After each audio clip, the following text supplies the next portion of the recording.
So there's a bar around the corner. Okay.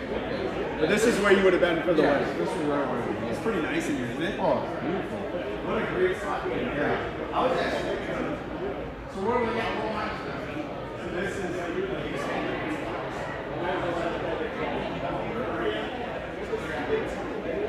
So both of those guys.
But he was also obviously a really good guy. Yeah.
when you're polishing your trophy in 20 years, you're like, oh, little guy, like,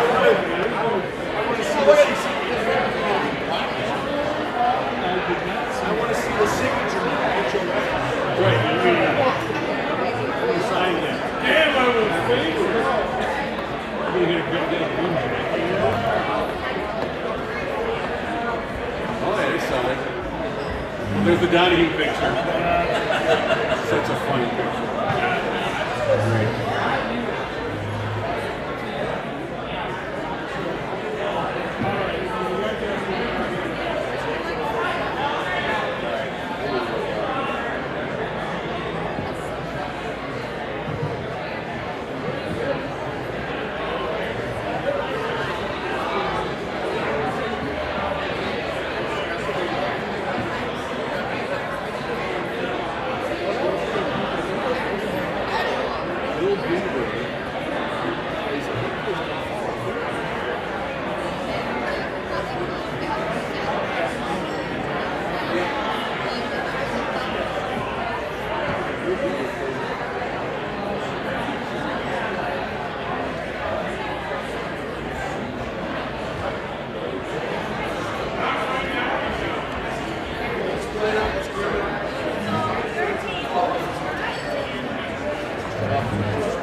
Where do you want to sit?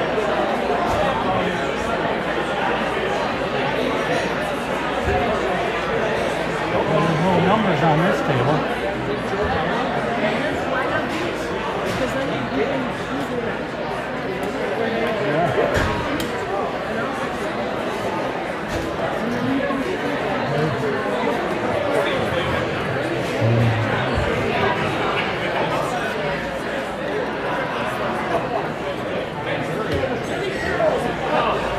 There's no numbers on it.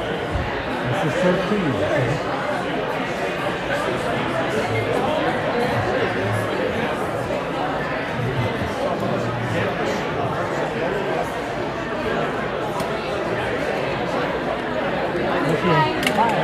Yeah. This, other than I don't, they might pull that out. That's okay. Oh, it's what I thought.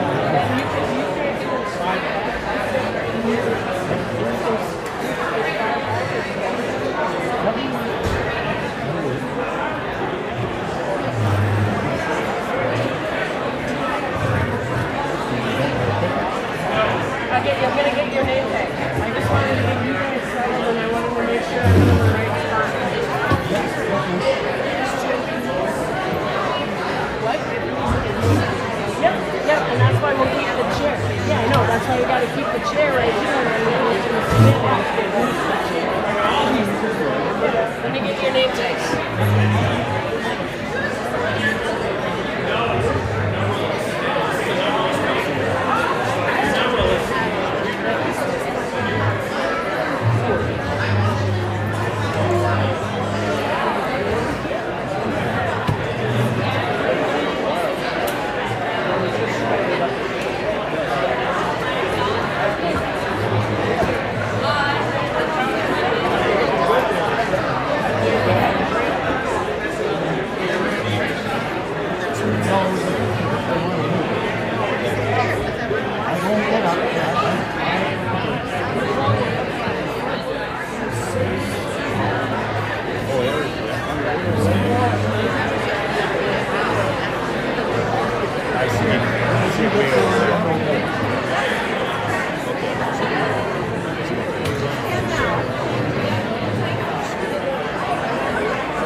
Hi, how are you? Good. Good. good. Amy Mr. Luther. Yeah, Jim Luther. Yes, baseball coach at Edina. I graduated in 85. 85. Yep. Good to see you. You Good to look see great. you. Thanks, Jim. My dad was in the first graduating class from Edina. They had their Really? reunion yesterday. Wow. Yeah. Yeah, Jim Luther. Oh, hi, James. How you doing? Very good. Nice to meet you. See you right back.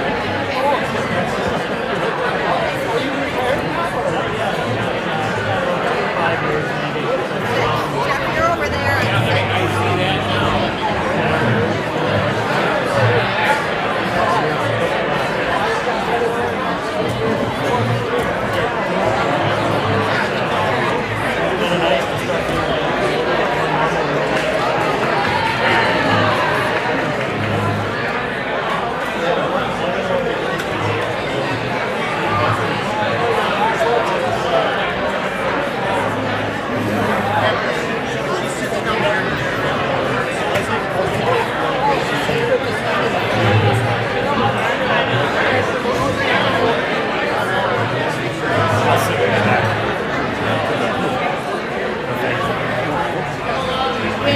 In like, hi, Mike. Love you too. Great to see you. Okay, so there's going to be a little high school guys picture right over, like, to the left in my lesson time. Chase Anderson. Good to see you.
Phil Kraft. Phil Kraft, how you doing? Good to see you. I'm well. How are you? You as well. Pretty good. Good. Still Good. there. Still there. Still there. That's what I Trying to hear. figure it out.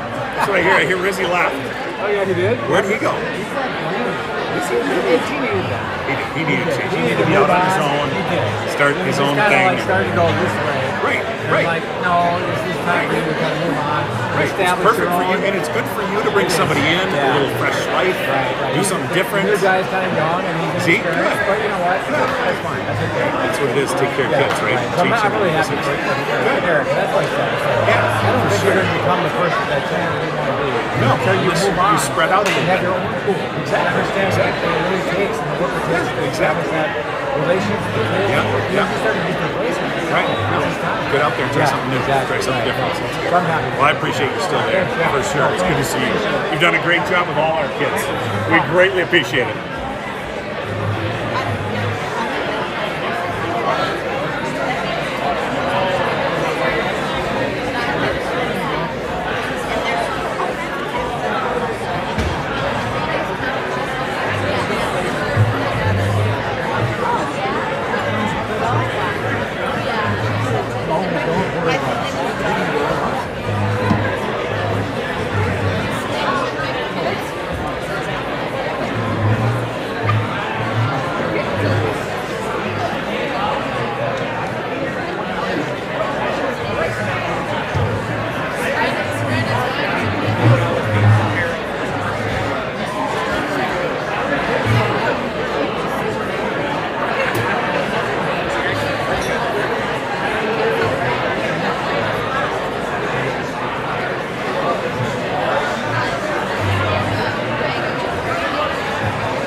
for being here. I'm Steve Bishop. I'm the Booster President.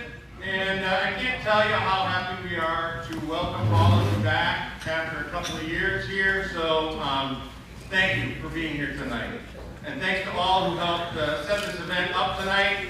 So I want to thank Zibby Nunn, Maggie DeVoe, Kelly Helgren, Patty Dronin, and my own wife, Annie Bishop.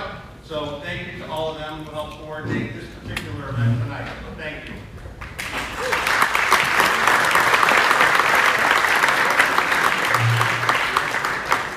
Troy Stein will be recognizing our selection committee. I can just tell you, having sat in the room during the selection committee process in the past, you are the best of the best. So rest assured, truly, the best of the best. It is an unbelievable process that they go through. It's truly impressive, and congratulations to all of you. And on behalf of the Boosters, congrats as well. So we, again, on behalf of the Boosters, we're thrilled to be able to coordinate the Edina Athletic Hall of Fame. In addition to many of the other activities that we do, just a quick reminder, we do the Sting Locker magazine, concessions at Edina High School as well as Coleman, many different capital expenditures all throughout the city to help fund various different things, various coaches' requests, the Scholar Athlete Breakfast in the spring. We help coordinate the live stream of all the various different games for all the different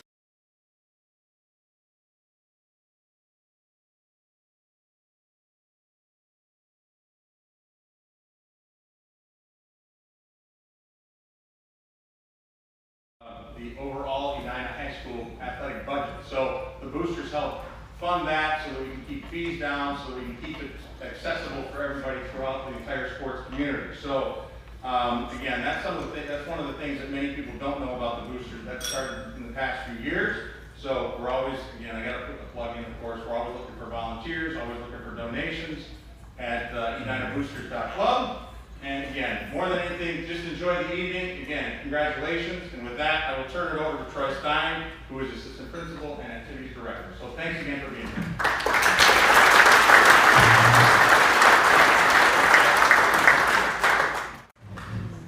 Well, good evening and welcome. It is truly an honor to be here. And Steve, thank you for all of your support in leading the Edina Athletic Booster Club. Truly a remarkable organization. It really defines volunteerism. They do it out of passion. They do it to enhance our athletic program. And they do it without expecting anything in return. And so it's a great relationship and partnership.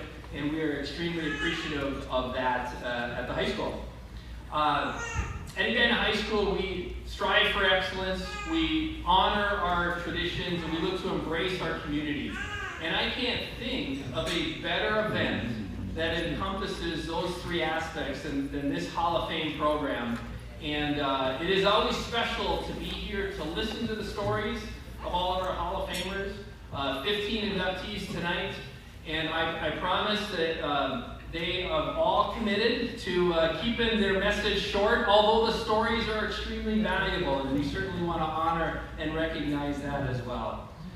Certainly, Zibby and Maggie, tremendous support from all of us. Thank you for organizing this event on behalf of the Boosters. I do want to give a shout out to the selection committee that meets in the spring of the year and has the tremendous job of recognizing, going through the applications for selecting a class, for selecting a Hall of Fame class. And so if the selection committee could stand as I read your name, Zibby Nunn, Bruce Carlson, John DeVoe, Jenny Johnson, Bob Heckrell, John Sherman, John DeVolis, Kelly Halgren, and Steve Bishop as our booster president. Give that selection committee a round of applause.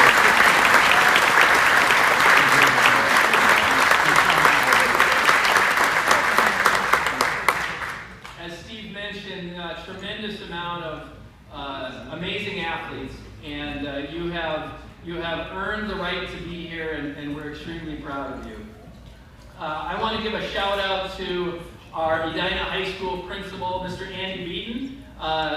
Yes, give him a round of applause. Tremendous supporter for Edina Athletics, our new new superintendent, Stacy Stanley, Dr. Stacy Stanley. Again, great leadership at Edina High School. And how about Dr. Chase Anderson is here tonight, former assistant superintendent at Edina High School principal. Again, has been influential for a number of you. So give them a round of applause.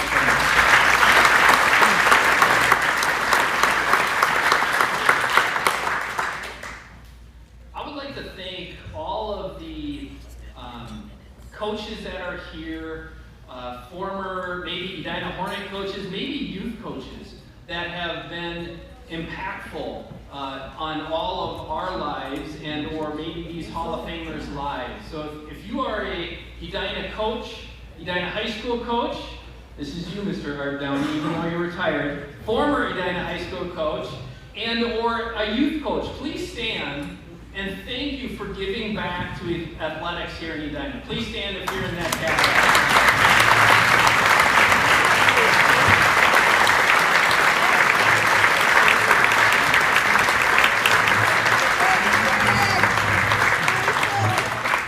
I think it's a remarkable aspect of this community is the willingness to give back and continue to grow and make our programs better, from our youth association all the way through to the high school.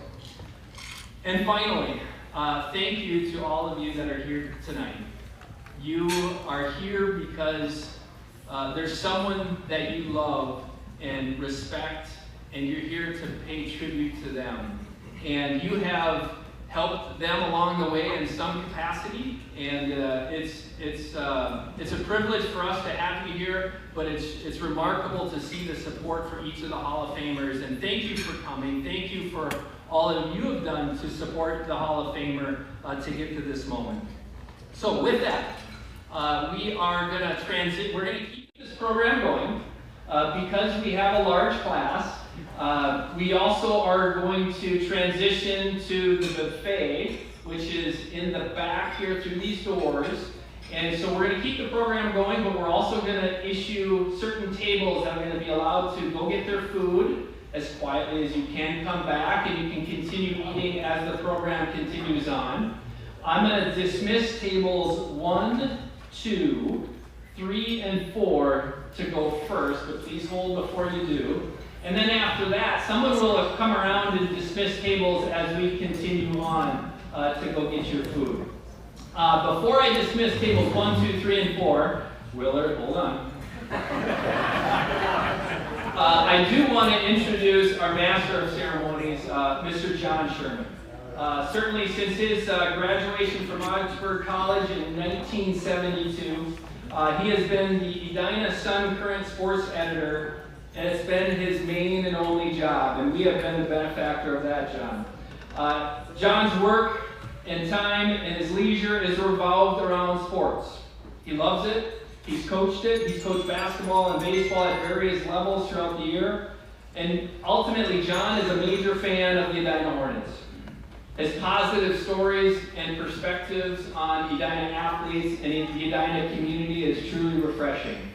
So I'm proud to recognize tonight's speaker, who probably doesn't need an introduction, but again, Mr. John Sherman. Please, everybody, give him a round.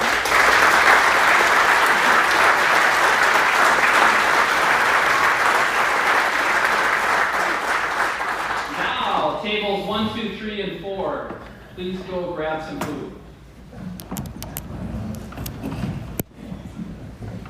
Welcome, everyone.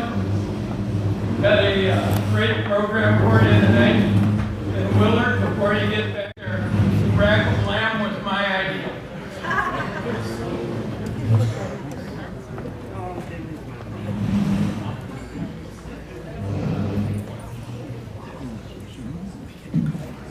A little bit of background on the Hall of Fame, real quickly. We started with our first class in 1996, and it's been a great privilege of mine to be on the committee the entire time. We've inducted so many people who are here tonight. We've inducted people equally from a lot of different sports. We've inducted coaches, administrators, boosters, many male athletes, many female athletes. And this is one place where we'd love to recognize Edina's excellence. And congratulations to all who are in the Hall of Fame, and congratulations to all 15 new members who will join the Hall of Fame this evening. And let's get started. We're going to call the inductees up one at a time. We'll present the awards, and I have a demonstration to do before we start presenting awards.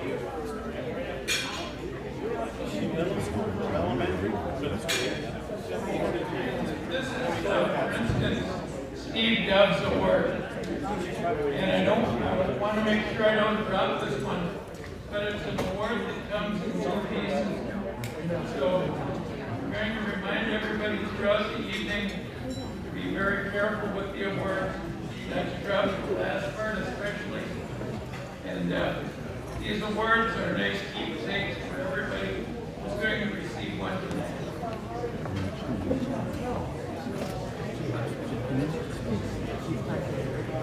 I've been given the order of induction. We mixed the classes of 2020 and 21 together. And our first inductee is going to be Mike Lown. And I'd like to speak a little bit about Mike before we call him up. Mike was a great hockey player for Edina East High School. One of the best, according to his coach Willard Eichla, who is picking up some racket lamb out there right now.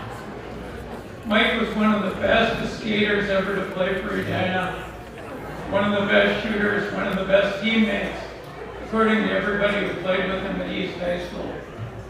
In 1979, Edina East repeated as state champion, with Mike leading the way. And over the 3 years that Mike played on varsity, their record for all elimination games was 17-1. That's 17 wins, 1 loss. And Mike was such a big part of that crew, along with John Donnelly, several other guys who are in the Hall of Fame from that class. So Mike, I'd like to invite you to come up. Tell us a little bit about your career at Edina East, all the things you accomplished afterwards. By the way, this random draw of how we're going to recognize people, we just happen to have the 2 Michigan Tech guys, one after another. So Jimmy Carroll's next. Jimmy, that's a hint that you're up next. So I think there's probably an alumni gathering for Tech somewhere around the town afterwards. So we're going to take care of those guys, and hopefully they'll take care of us with some great stories of their careers in Edina. Mike, come on up.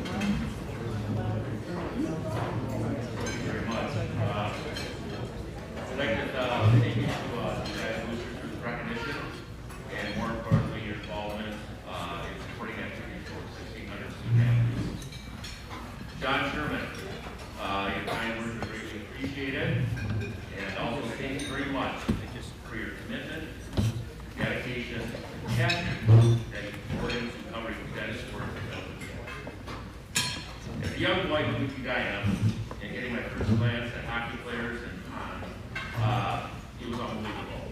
It wasn't long after that that I got my first pair of skates, and many 12-hour days on the pond went on for years and years. At a young age on the pond, I quickly noticed that the guys that were good stick handlers, shoot the puck well, they didn't have the advantage. The guys that could win the races, so I kind of veer myself off to the guys that could skate a little bit faster and harder. So, 3 varsity sports teams, 3 Minnesota State tournament appearances, 2 state championships, 60 amazing teammates, 2 of the greatest coaches we could ever ask for. Our families, the fans, the teachers, the managers, the cheerleaders, the pep band, all significantly contributing to our success. There are 5 guys here present tonight that I'd like to mention. John Donovan, number 13. 4-year medal winner under Coach Eichel. Soccer and track and field were all sports teams participated and excelled in. Johnny was tenacious, competitive, quick on his feet, and possessed a pulverizing slap shot. He quarterbacked our power play and captained our 79 team, always leading by a trail. Steve Brown, number 19. What a boost to our 78 squad, and a stellar addition to our defense. Brownie and JD complement each other remarkably, and Brownie quickly became a force in the power play and penalty killing unit when he wasn't in the penalty. Brownie's journey was quite remarkable after a tragic accident in shop class while in junior high. Hockey was his dream, and what proved to be his greatest obstacle to overcome after the accident. Steve's tenacity, perseverance, and mindset would try to achieve his hockey dream being realized. Brownie was also a major contributor to our soccer team. Michael John McConney. Michael and I were best friends, would walk away, and despite him beating me up all the time, his older brother protecting me, still consider him a friend. Superior athletic ability, mental toughness, competitive, a bit cocky, no doubt our pretty boy. It all aligned perfectly for Gino. Track and field and football were also sports Michael excelled in. He's a winner, always has been and continues today, using his skills and experience with bettering future generations all their lives and careers. Mark Gagnon. Soccer, hockey. Mark was my left wingman for every single game that I played in high school. And we had an uncanny knack for just knowing where each other were at all times. We played with for 3 different centermen in our career, but we had that commitment to make it work, and we did. And Mark, no worries about that Grand Rapids trip our senior year, with the shenanigans that went on. Coach Eichel kind of just bypassed that, and we're all good with that. And then I got another guest here tonight, Jeff Kisselbeck, who he's been a lifelong friend, graduated in 1979.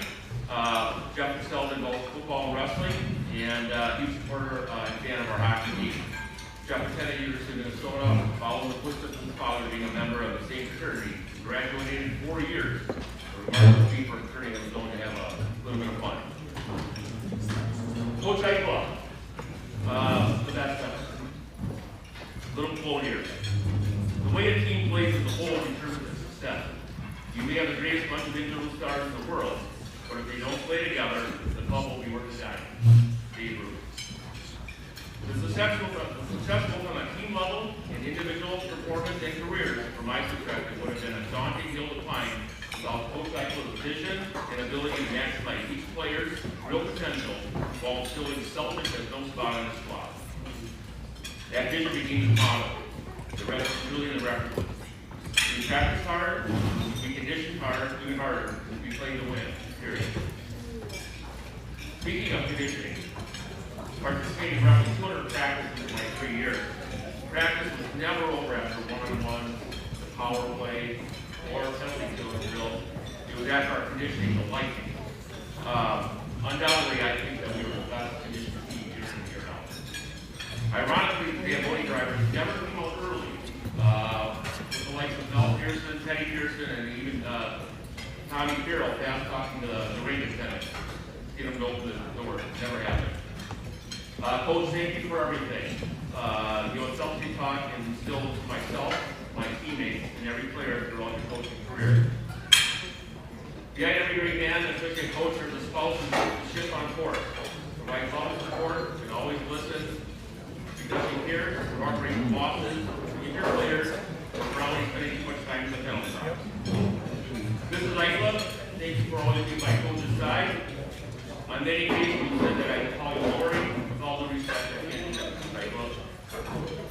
Finally, my mom and dad.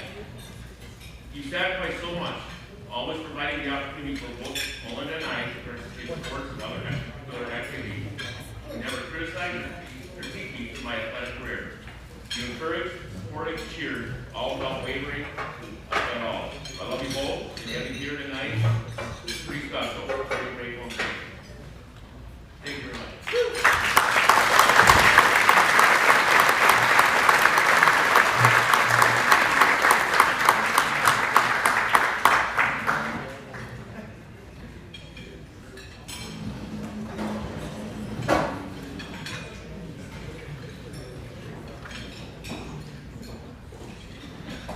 Thank you, Mike, and congratulations. Now we'd like to call up our other Michigan Tech star who's here tonight. That would be Jimmy Carroll. And Jimmy comes from one of the most famous families in Edina sports, the Carroll clan. So many wins, so many athletic letters, so many championships.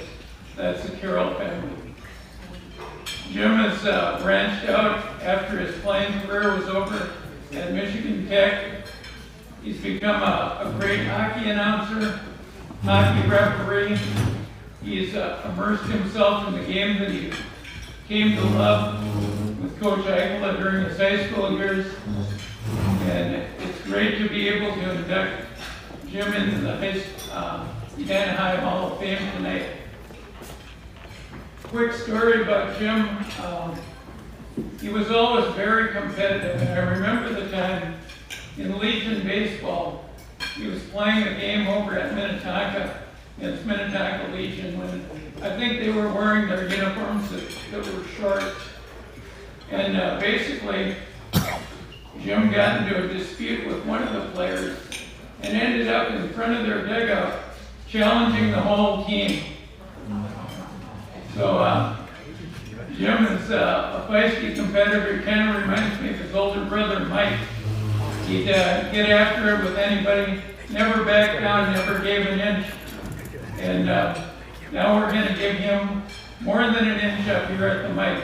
Congratulations, Jim.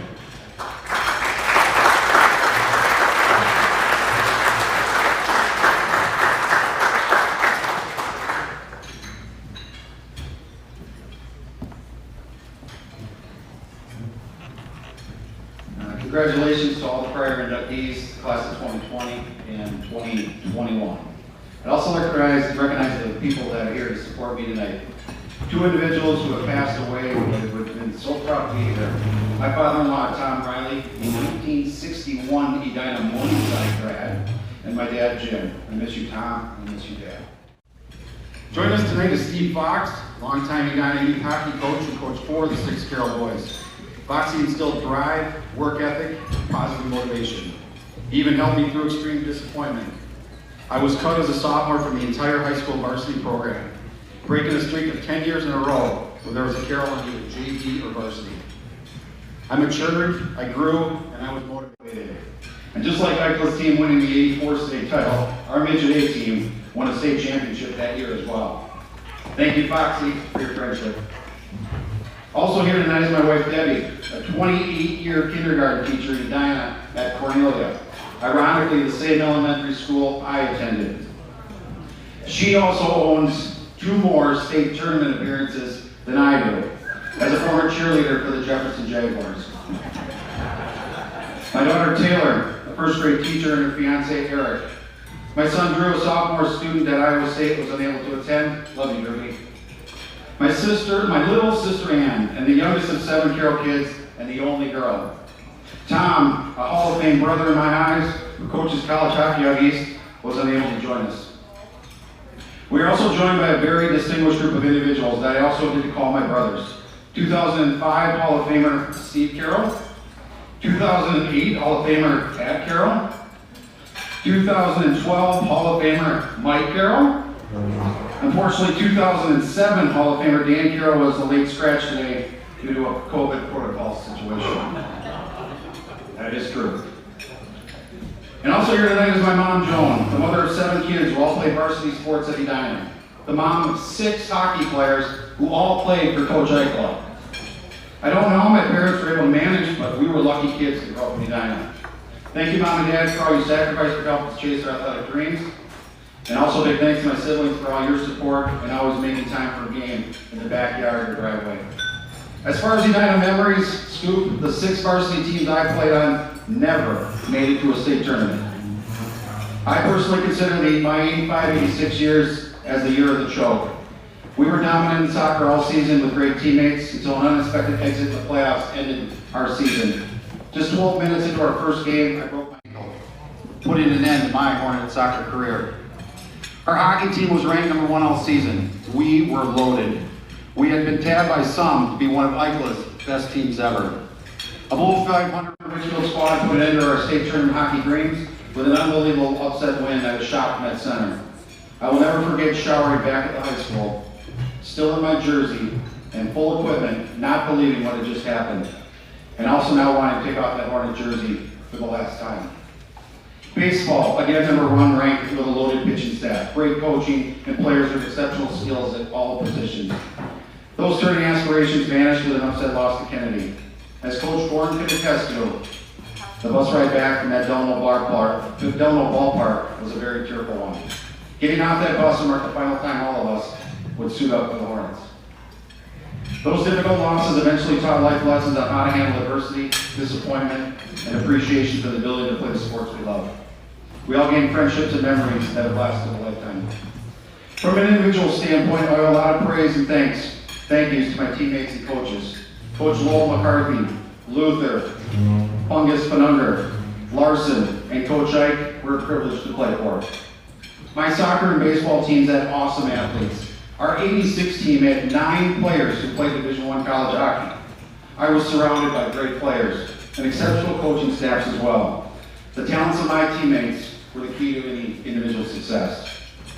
A couple other shout outs as I close. Thank you to the Edina civic leaders, youth association boards, and taxpayers for allocating resources to build and maintain the best facilities, a key component to helping our youth excel in the sports of our choice. Thanks to all the dads and the coaches of all and all who coached our youth, and all the youth coaches. We were lucky to have such knowledgeable coaches growing up. To all my carpool parents, thank you for including our family in your driving efforts. I couldn't have played on my various teams without your help. I want to thank current Michigan head hockey coach and Edina grad Mel Pearson. Mel awarded me a college hockey scholarship to Michigan Tech when he served there as an assistant coach. Thank you to the late Dave Wood, the former and legendary Edina girls softball coach. Woody was my 5th grade teacher at Cornelia, who also gave me the unique opportunity to earn my first unofficial Edina letter as student manager scorekeeper for the softball team when I was in 7th grade. I'm very proud and humbled to be one of the newest members of the Edina Sports Hall of Fame. I will always bleed green, so it won't be hard to show more pride and inflection when I announce the Hornet teams at future state tournaments. Thank you for my family for attending tonight, and thank you to the Hall of Fame committee for organizing such an awesome event. Thank you.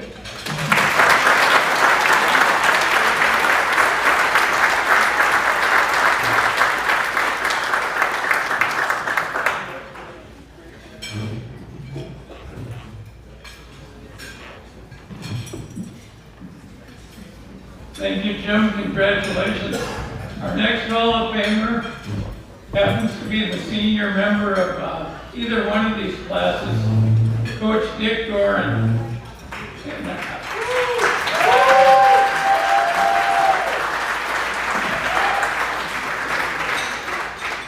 I see Coach Dick Doran every week, just about every week, when I go out and visit Eden Prairie, visit Coach Mike Grant, who's here tonight with Dick. And Dick is a living legend in Edina, living legend in Eden Prairie. And the kind of respect he commands from the players he coaches is unbelievable. One time years ago, Dick asked a couple players on his baseball team to come out and help him a little bit on the farm. Well, what Dick didn't realize is that the whole team showed up. When they found out Dick needed help, they were there in a hurry and stayed late, told stories, did all the work, and honored a great coach. And it's my pleasure to introduce a man who's coached more than 100 high school seasons, an Austin High School graduate, a great athlete in his own right, the legend, Dick Doran.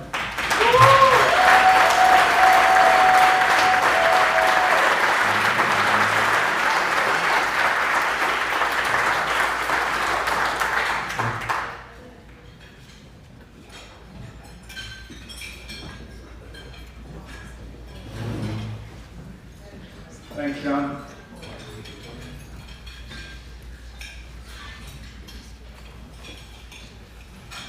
As you know, I'm getting a little older, so I've written everything down. Hello, everyone. This year is my 60th year in coaching. How many more years I have left in the tank, but I wanted everyone to know I'm truly blessed and I'm truly thankful for being in my life involved in sports. I grew up in Austin, Minnesota. I'm number 8 out of 10 kids. But I told my older brothers, my dad told me with richest confidence, if I'd have been born first, we don't need another 9.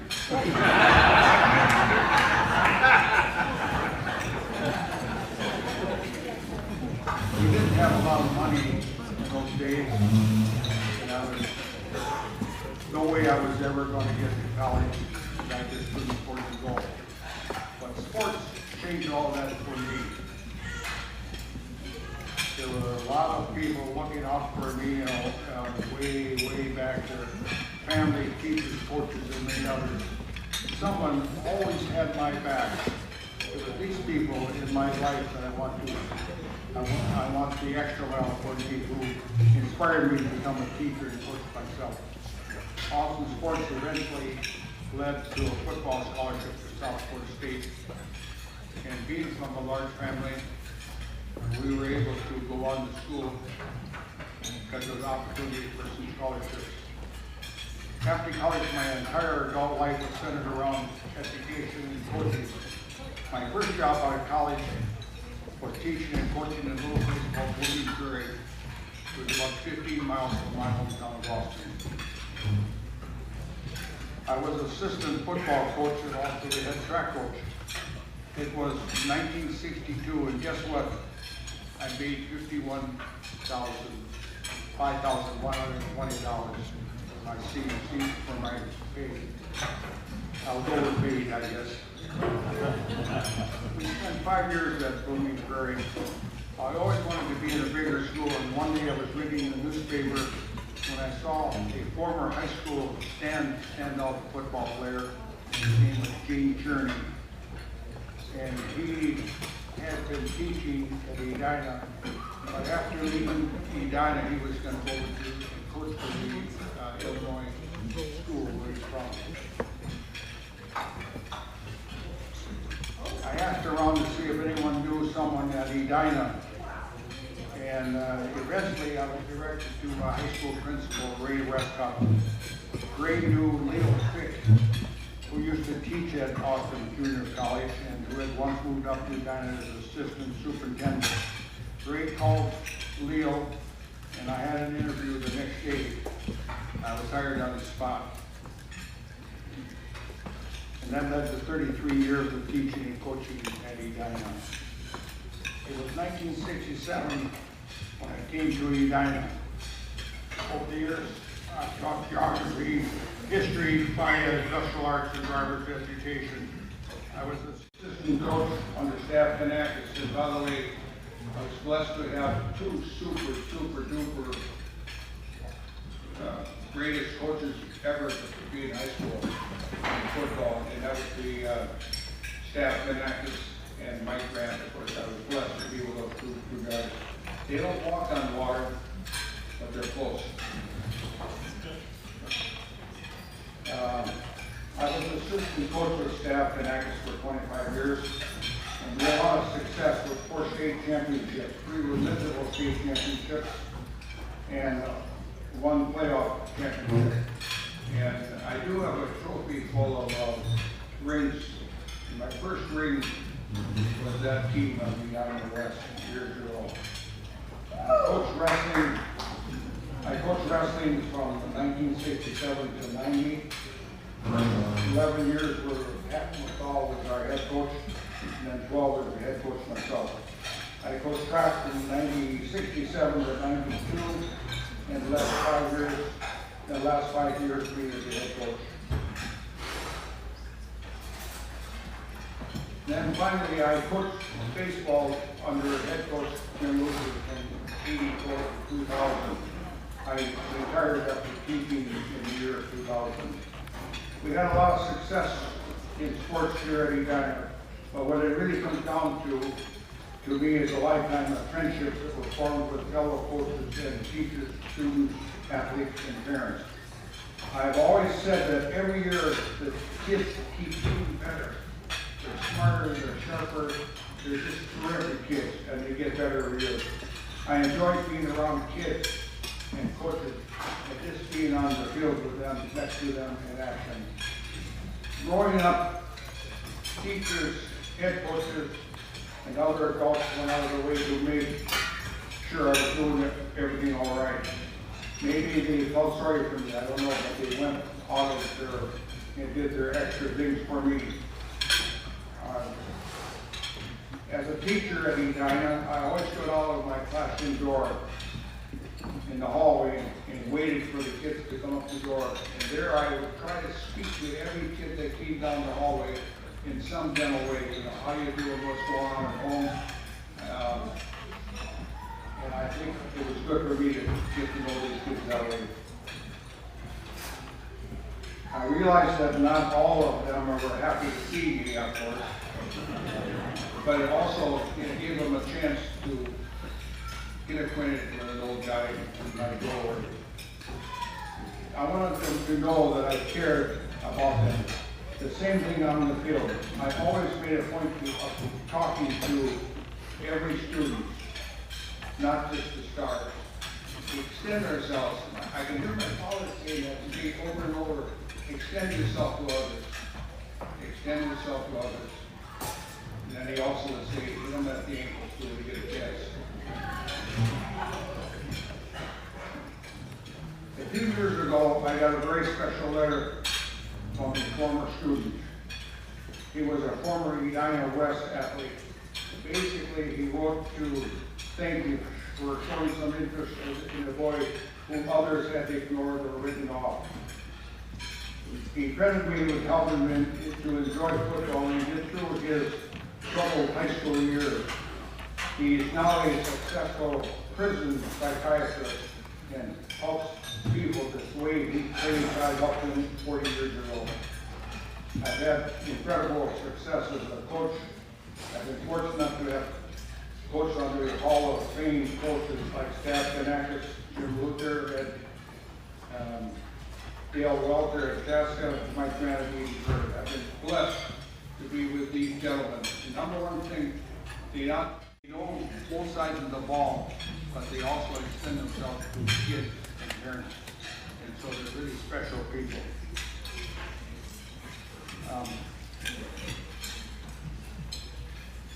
I've been honored with many awards along the way, but the true reward is when we, as coaches and teachers, are able to touch someone's life and mold it and guide it to be a better direction. I hope that I've been able to do that in some small way. That's why I coached all these years. It was my way of giving back to those who molded my future and guided me as we went through these years. I want to thank the Edina Athletic Posters Club and the Hall of Fame Committee for this great evening. I want to thank my family and friends for celebrating this honor with me, and I want to especially thank my wife, Ann, who has been with me through it all. Together, we raised 3 sons that we all are very proud of. And without her holding down the fort, I never would have been able to accomplish all that I've accomplished. Thank you very much.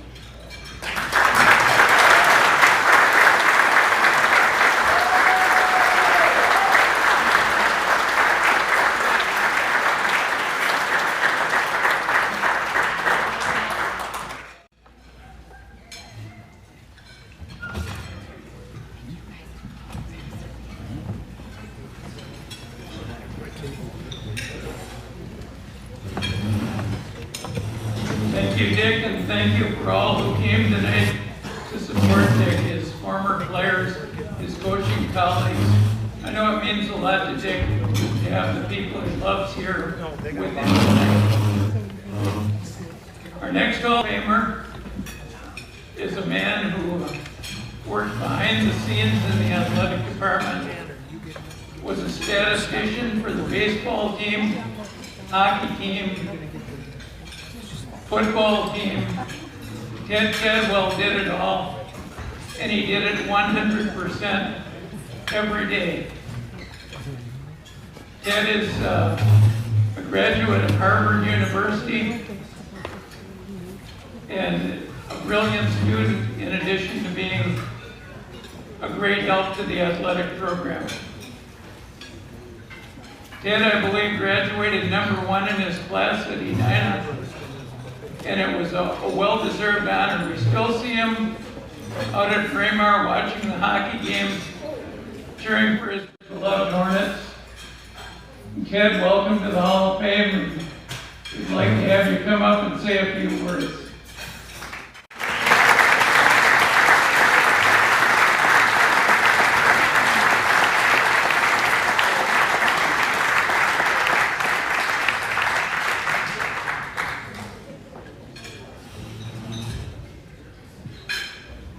Thank you so much, John, and thanks to everyone who's here tonight. Thanks to the boosters.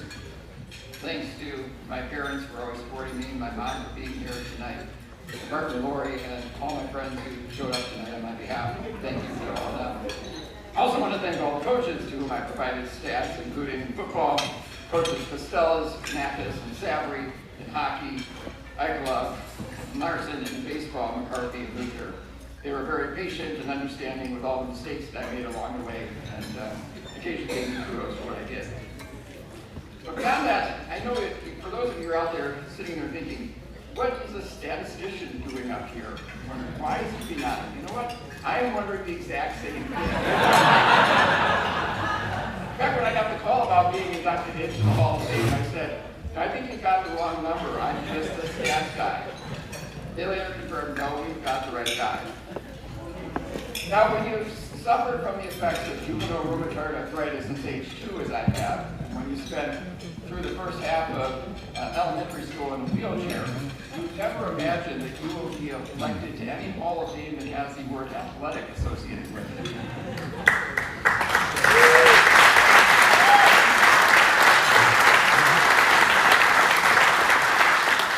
However, I think that my election will put an end to one debate that could be out there. I'm sure as long as the Hall of Fame exists, there will continue to be debate about but who is really the Edina's greatest athlete, or who deserves to be on the Mount Rushmore of Edina athletes. But if you go around and ask who is the least athletic member of the Hall of Fame, I think I've written that hands down. That's my problem at the moment. So while I'm still not sure that I deserve to be in these hallowed halls, I will say that I come by my interest in sports and statistics naturally. I think I was a sports fanatic before the term sports fanatic was a thing, it was a popular term. I used to track Fran Tarkington's and completion percentage and Rock Bruce batting average when I watched games of the Vikings and Twins in the 1970s. Although I clearly had the requisite interest in sports and statistics, my interest would have remained just a hobby, just a private pursuit, if not for the involvement of one important teacher, Dick Sandine. I had Mr. Sandine as my social studies and history teacher in 7th grade. He was also one of the assistant coaches for the football team. I'm not sure what made him think that I'd be a good candidate to be a team statistician. Perhaps he was impressed at my mad skills with the paper football games we played before class every day. Or perhaps it was my trivia where we had to write a sonnet, and I didn't really know what a sonnet was, but I included the immortal line about former twin Roy Smalley. Another rounder to third, oh Smalley, what a nerd. When I read that, I'm sure Mr. Sandine thought, man, this kid really loves sports, but he certainly has no idea what a sonnet is and has no future in poetry. But when Mr. Sandine approached me about serving as football team statistician, I jumped at the opportunity. And I enjoyed it so much that despite being a relatively shy 8th grader, I approached the greatest hockey coach in Minnesota hockey history, Willard Eichler, to ask if I could help with the hockey stats too. He agreed, as did the baseball coach, which is how I ended up serving as a varsity statistician for football, hockey, and baseball teams for 5 years, from 8th grade to senior year. Along the way, there were several memorable teams and games, including a football team that went undefeated in the regular season in 1982, a baseball team that nearly won it all in 83 and came back and took home the title in 1983. I think, which, by the way, is the last time the United won a state baseball title. And that team was so loaded that the core of that team formed the basis for the Edina team that won the American Legion national title later that summer. Hockey also produced many great memories, including titles in 8th grade, which was my first year doing stats, and 11th grade. The singular most exciting game had to be the 1982 state semifinal matchup against our conference rival and defending state champion Bloomington Jefferson. It was a tight, hard-fought game. We held a narrow 2-1 lead heading into the final minute of regulation, when after a face-off in our own zone, we lost the face-off, and Kyle Kranz, or as we later referred to him, Kyle effing Kranz, pounced on the opportunity, slapping in the game-time goal. The game went to overtime, and it remained tied. As we approached about the final minute of overtime, we came down the ice on a potential 2-on-1. I remember yelling, I was watching the game from the press box, keeping the stats, and yelling, "Drop it!" And sure enough, Mike DeVoe dropped it to the trailing Wally Chapman, who buried it for the game winner. I remember screaming as I ran down 100 or so steps from the Centric Center press box, and something like this. It's not an exaggeration either. And also wondered why the rest of the crowd wasn't sharing my jubilation, since after all, the good guys had won. Then I went on to win the championship the next night in convincing fashion, destroying Whitmer Maryland 6-0. Now, that may have been the most memorable game I experienced, but there were countless other moments that made being a team statistician so memorable. From pregame pep talks before football games and running out on the field with the team, to between period visits to the locker room during hockey games, or playing cards on the bus during northern road trips, to the endless chatter from the dugout in nearly every baseball game. But there are also memorable moments off the field too. For example, one year our hockey carpool decided that it was a good luck charm if we were able to pick up the last person, put in the tape of the song "Smokin' by Boston, and if we made it to the high school before that song was over, we were going to win that night. Now, if there are any law enforcement personnel out there, rest assured statute of limitations has long since run on any traffic violations that may have occurred are going. Also, I mentioned the 82 state hockey tournament. There was a moment next tournament when pregame deal, player saved me a seat next to him at pregame dinner because he thought that I was some sort of good lark charm. Sure enough, we won that night. And who was that player? None other than Wally Chapman. Short that even know it. Now, doing the stats at games was tremendous fun, but many off-field aspects were just as memorable.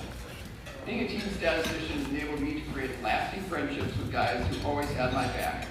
Sometimes quite literally, as when I was greeted by a tackle on the sideline of one particular football game. I was fine then. You probably have to turn me out of the body right now. And yes, that joy also extended to times when guys felt comfortable ribbing me for my questionable scoring decisions in baseball, or questioned my sanity and or eyesight for not giving them secondary assists in hockey games that they claimed, sometimes 20 to 30 years after the fact, that they richly deserved. What made these incidents so memorable is that the coaches and players made me feel like one of the guys. They easily could have treated me as the geeky band nerd that I undoubtedly was in high school, but instead they went out of their way to make me feel like an integral part of the team. Likewise, I want to thank the Edina Athletic Boosters and all of you here tonight for seeing fit to invite me to be a part of your team. This is an incredible honor that I will always cherish, and I can't thank you enough for making it possible. Thank you again from the bottom of my heart. Have a wonderful week.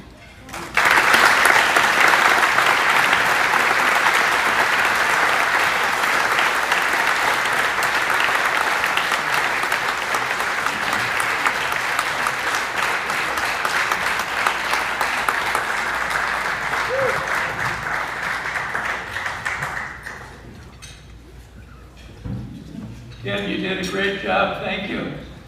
One quick story about Ted. one of his part-time jobs when he was in high school was to write up the Edina Football Association highlights for the Edina Sun every week.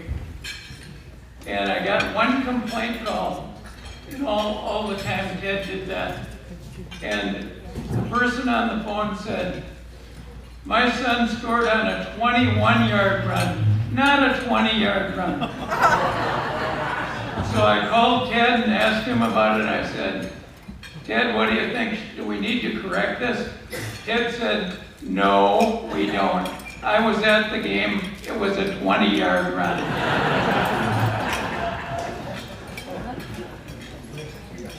Our next Hall of Famer, one of the all-time greats at Edina West, a 1980 graduate, Linda Sochek. And Linda was such a good athlete that I think she could have played any sport, starred in any sport. In high school, she did a great job in 3 sports. I remember her main sport was probably soccer, but my introduction to her skills in sports, I was coaching an EGAA slow pitch softball team for high school kids one summer. And unfortunately, I was not coaching the team that Linda played for. And also unfortunately, every time Linda came up, the bases were loaded. And every time after Linda batted, the bases were unloaded. So a great athlete. She went on to the University of Wisconsin, had great success in sports there, and an all-around athlete. She'd be as good today as she was back then. That's how good she was, even with all the advanced training, the specialization we see now. Linda would have starred in any sport. So, Linda, congratulations. Please come up.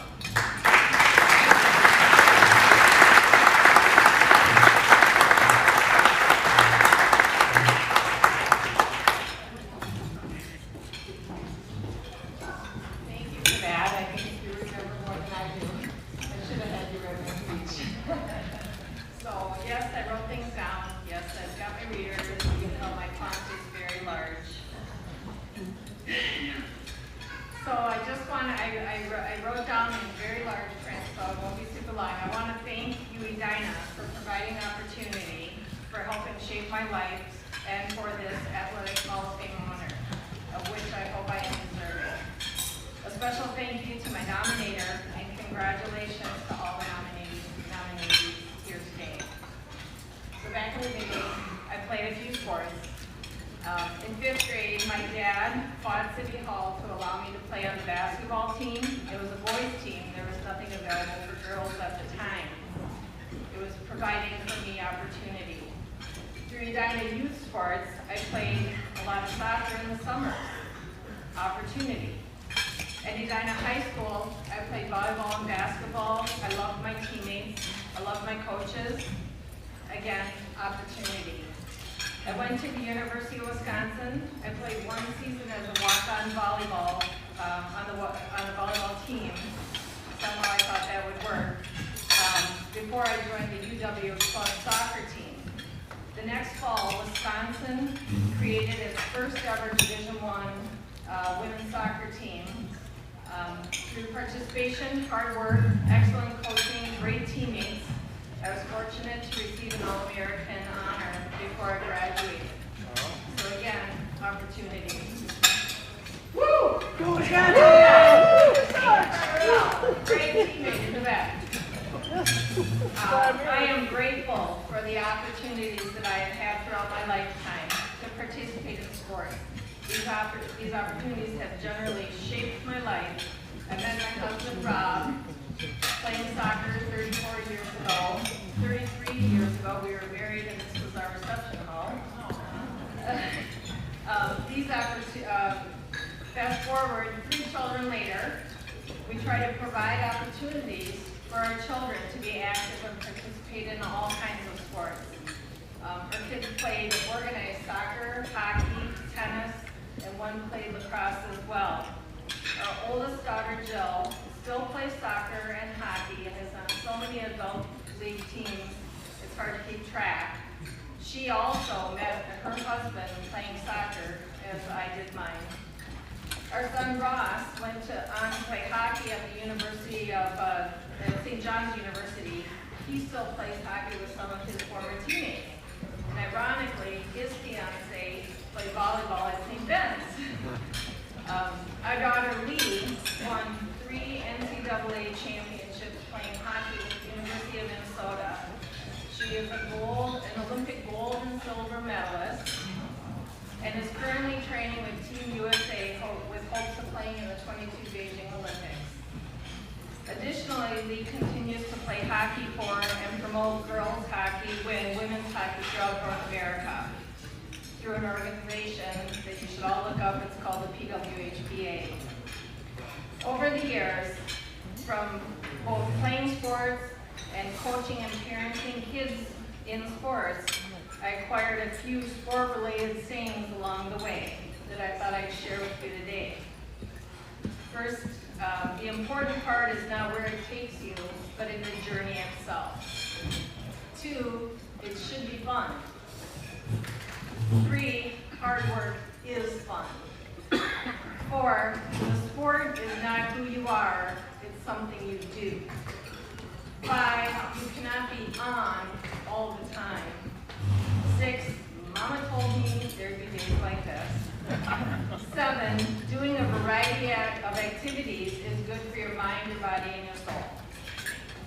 So today, I continue to stay active. I play tennis and pickleball in my backyard. I do Orange Theory Fitness, OTF 3 times a week, and I play Wham hockey. Woo! From the games I've played, from the world I've traveled, the friends I've met and married, all connected to participating in sports, my life has been greatly enriched. So thank you, Edina, thank you, Booster Club, for providing opportunity and for this recognition today. So thank you very much.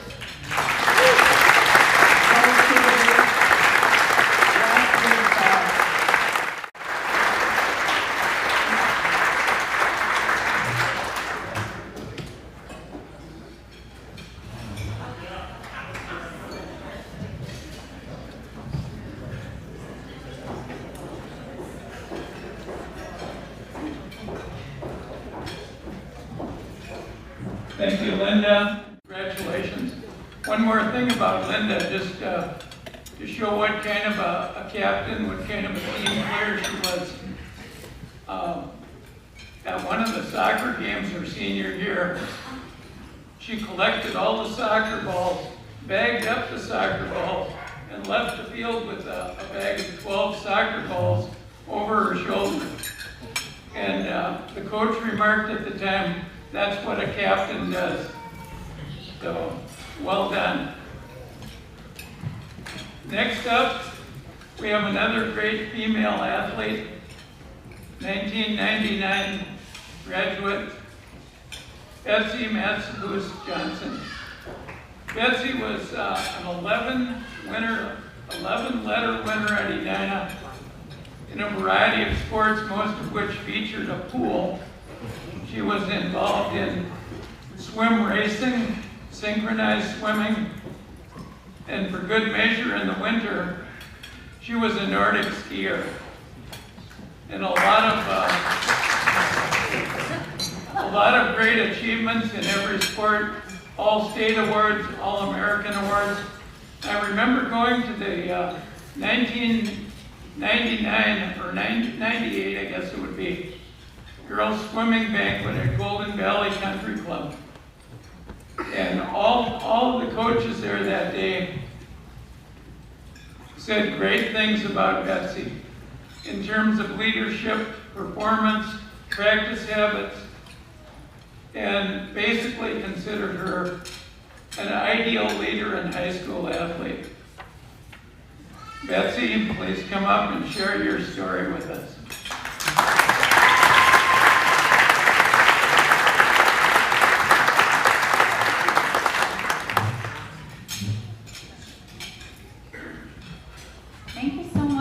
all of you for this opportunity. What a treat. I'd like to give thanks to the Lord from whom all blessings flow, for his love and mercy endure forever in my life. And all I have received are certainly a testament to that. I would like to thank the friend or teammate who nominated me for this honor, and my coaches and teammates, without whom my athletic accomplishments would not have been possible. In fact, there's another Hall of Fame inductee here tonight who waxed my skis as my Nordic ski coach for several state meet appearances, so I can really attest to the fact that without those teammates and coaches, I wouldn't have the opportunity to be here tonight.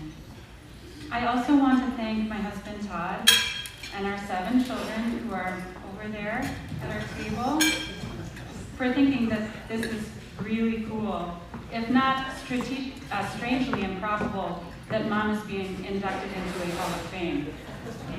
But the people I want to thank the most tonight are my parents, Mo and Rick Massicles, who are also here at our table. Mom and Dad, it was your example and sacrifice that enabled me to compete as an athlete at Edina. The lessons and virtues that I learned from training and competing have stayed with me my whole life. In this way, you gave me a gift that has helped me to be a better student and professional, a better wife, and a better mother. Dad, by your example, you showed me the importance of hard work and delayed gratification, the importance of being a good teammate and leading by personal sacrifice, and the importance of treating others with kindness, justice, and generosity. You provided generously for our family in a way that put countless opportunities within reach for me. Thank you, Dad. And Mom, these brief moments are certainly not enough time to recognize all of the acts of selflessness and personal sacrifice that you offered to make my accomplishments possible.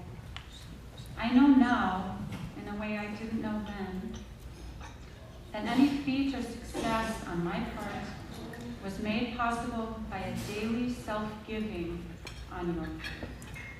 Not only did you drive, wash, cook my meals, and work my meats, but you hot glued sequins on my suits and gelled my hair. You let me wax skis in your kitchen, which is incredibly self-sacrificial. You brought my leather jacket to General Sports, and it's on the back of your chair tonight.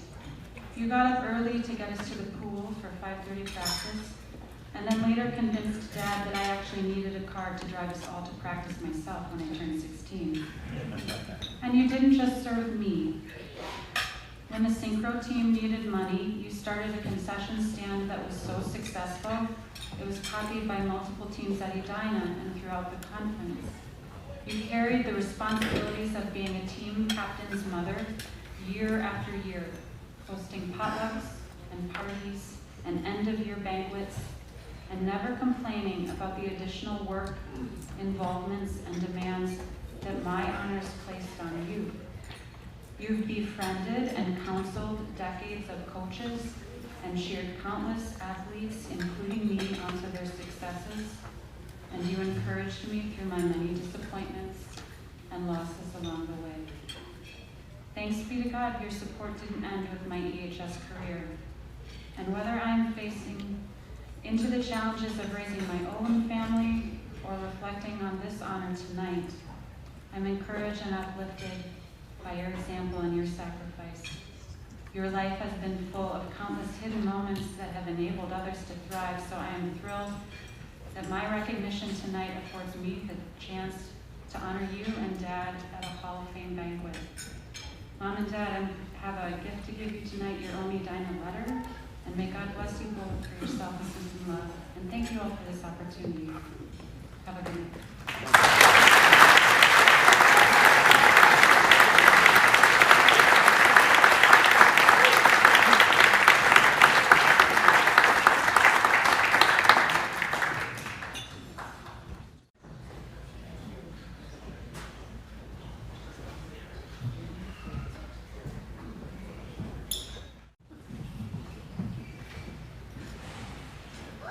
Thank you, Betsy. A great job. And Congratulations on your career and passing your love of life and sports along to your family. You know, that's a big part of this, is getting the next generation ready for success and living the right way. Much appreciated. Our next Hall of Famer, we're going to go with Kevin McCoy. Woohoo!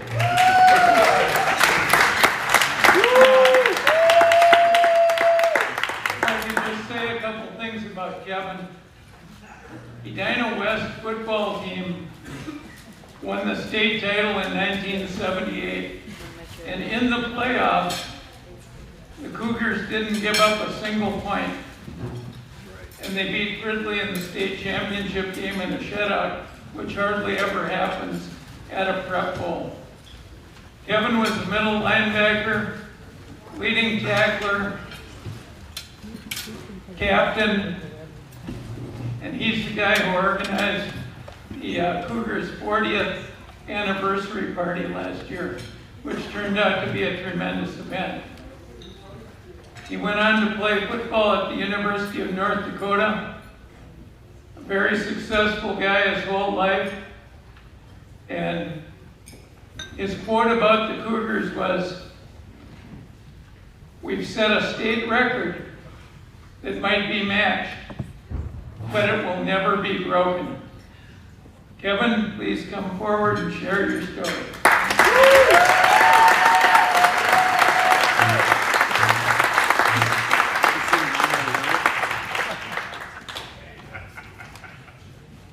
Benny, I hear that. Thank you, John. And you used a lot of my content.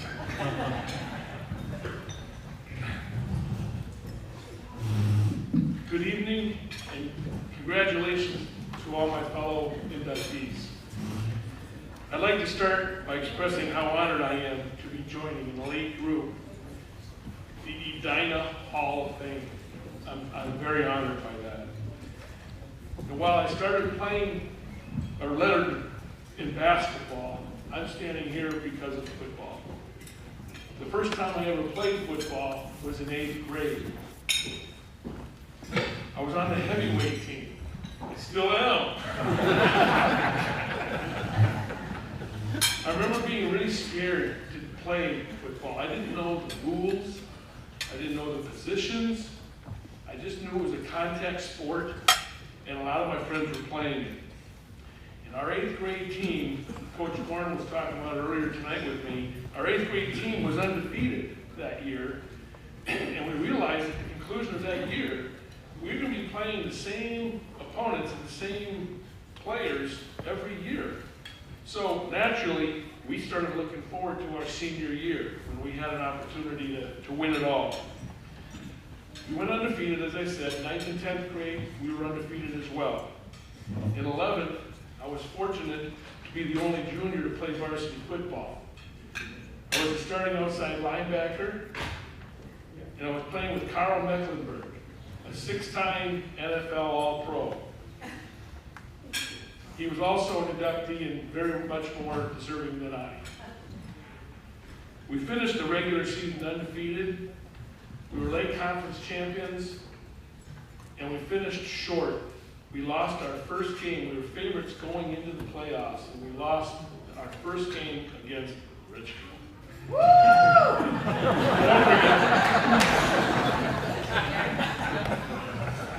My senior year was the heavyweight year that we dreamt about, right? We had a lot of talent on that team. The evidence of that is my teammate Sully right here. John Sherman, you wrote an article introducing all the inductees, and in that you were very kind and referred to me as the Mr. Defense. But I'd like to know this guy was Mr. Offense. As a co-captain, at the conclusion of games, I would sing a song. After each phrase, the team would loudly and proudly respond, "Yeah, man!" I'd like the team to stand up right now. Sully, you guys back there, up, be recognized for the state championship. Greg, Tom Venable.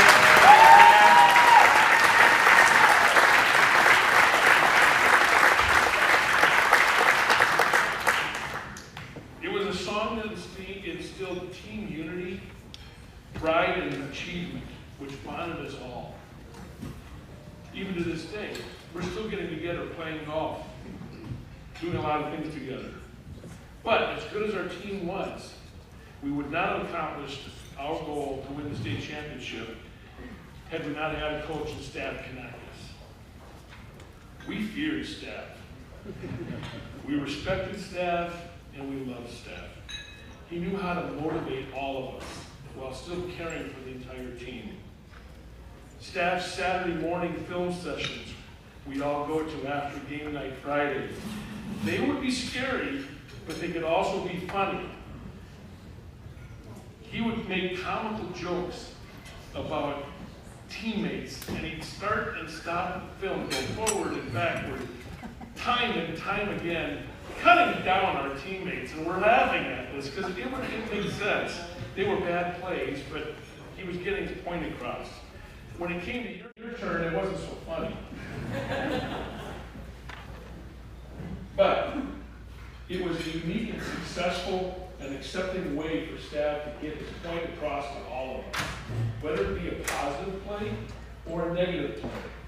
It was delivered through comic and forcefulness, I'll say that. But he was very good. And regardless, all the bantering that we all had as individuals, again, further bonded our team together, and he knew it.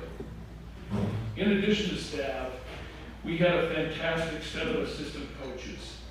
Ron King, Bob Hadorf, Pat Pavelko, Steve Cagle, Jim Luther, who is here. Jim, would you stand up? Coach, please stand up, Coach. There we go. And Coach Thorne.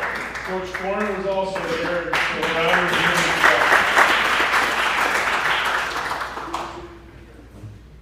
these guys educated us. They drilled us. They drilled us really hard. They really instilled the belief in us that hard work, perseverance, confidence, and position responsibility was a big one. That meant do your own job, focus on you to do your job, and through that, a state championship would be won, and it did.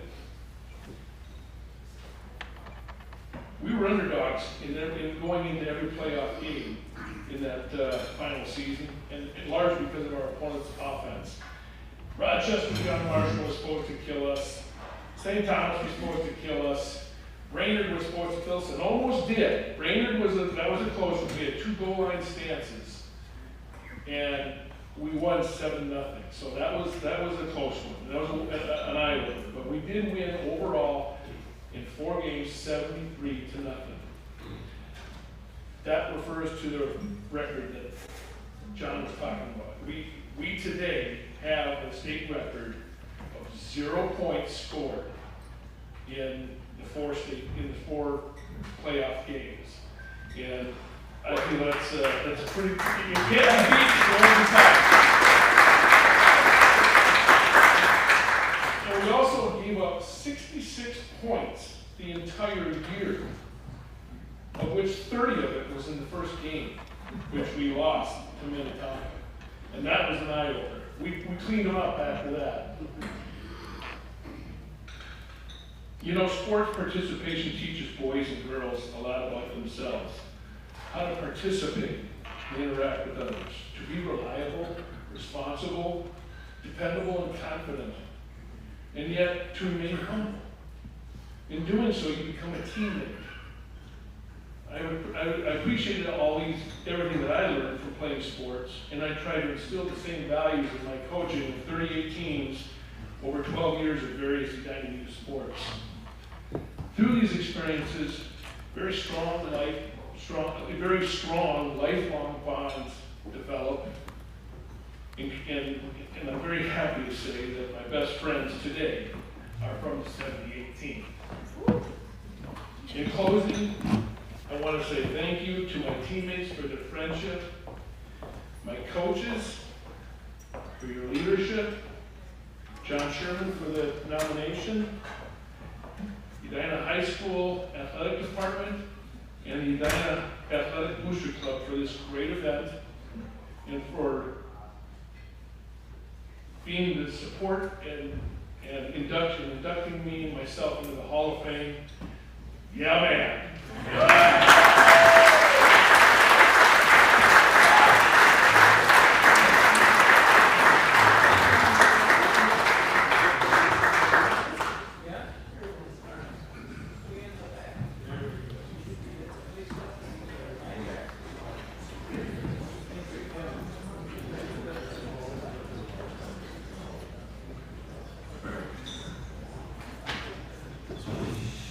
Our next Hall of Famer is Corinne Bowie. Corinne is the second member of her family to go in the Hall of Fame. Paula Bowie preceded Corinne and had a great career in Edina as well. Corinne's achievements: all-state in soccer, all-state in hockey the same year, 34 goals during the soccer season, 37 goals during the hockey season, all state in both sports, all conference, of course, MVP, and one of 4 girls who scored more than 30 goals in an Edina soccer season, which is amazing because there aren't that many games. Corinne went on to play at Providence College, 4-year career there. Then she went on to 6 years of professional hockey with Boston and with Buffalo, and played in 5 championship games in her 6 years. That's the kind of player she was. She always found a way to win. Corinne wasn't a pampered pro athlete by any means. I remember interviewing her a few years ago, and in addition to playing hockey, her real job was working in a bakery. So hopefully women's pro hockey will come a little further along the line where that will be the player's only job at some time in the near future. I believe Corinne's parents are here tonight. I'd like to call them up to accept the award.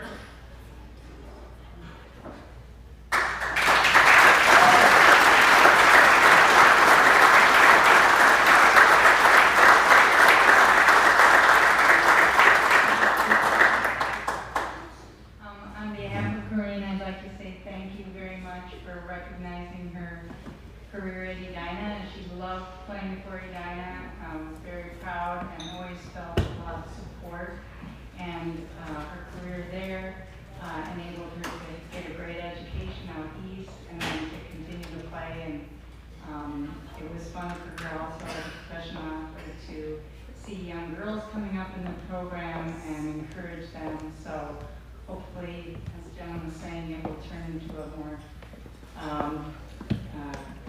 a better income so they can sustain their careers longer. But anyway, she's out right now and was not able to come, but we thank you very much.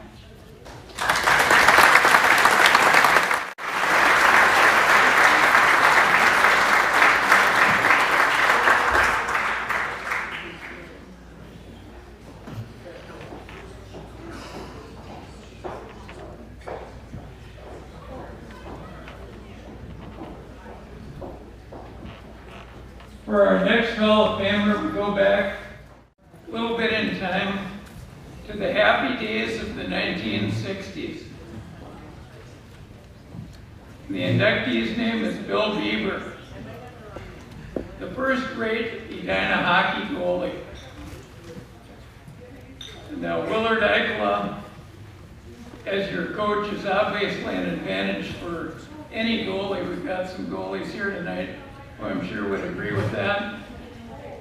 And Willard picked Bill out of the pack, put the pads on him, and Bill led the Hornets to the state tournament in 1960.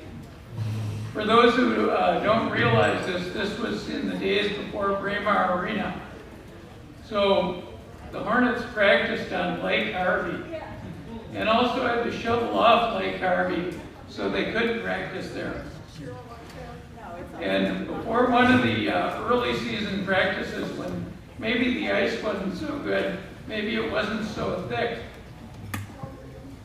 Coach Eichel asked Bill to go. He didn't have real heavy guys on the team at the time. That came later when some of the guys like Maley and John DeVoe came along. But he wanted to test the ice, and he asked Bill to go out on the ice in his goalie equipment because he was the biggest guy with the equipment on. And I think somebody mentioned to him the first time he did this, Willard, you might not want to send your all-state goalie out to test the ice. So the next time, the story goes, Willard grabbed one of his big defensemen, who I think was maybe his fifth defenseman, and said, put on Beaver's goalie pads and go out and test the ice. So Willard was a very smart coach that way, never missed a trick. Bill followed Coach Eichel to the University of Michigan, did a great job there, had a big 4-year career, stopped a lot of pucks, and goes down in history. One of the greatest goalies Edina has had and will have.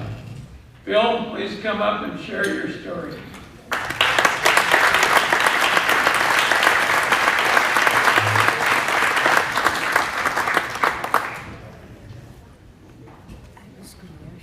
Well, that was slightly embellished. That story. Actually, the guy we sent out there, as you remember, right, was Paul Faust. Paul Faust was a great football player from Edina, went on to play for the University of Minnesota. And Paul, unfortunately, is no longer with us. But anyway, John, thank you so much. And I also want to thank Maggie and Zebby for helping me get organized for this evening. And also a special thanks to Bruce Carlson, my dear friend, for the sponsorship to this wonderful honor. I appreciate it. A couple of weeks ago, I was talking with my daughter. She lives in Boulder, Colorado. And I was sharing with her this great honor of being inducted into the Hall of Fame. And she hesitated, and she said, Dad, that was how many years ago? And I said, more than 60. I said, okay. She said, Dad, if you were so good, why did it take him 60 years? I said, Christy, I'm busted, but I said, it's kind of like vintage wine. I said, the honor becomes more appreciated the longer you get in life. And I am so thankful for this reward, and I really appreciate it so much.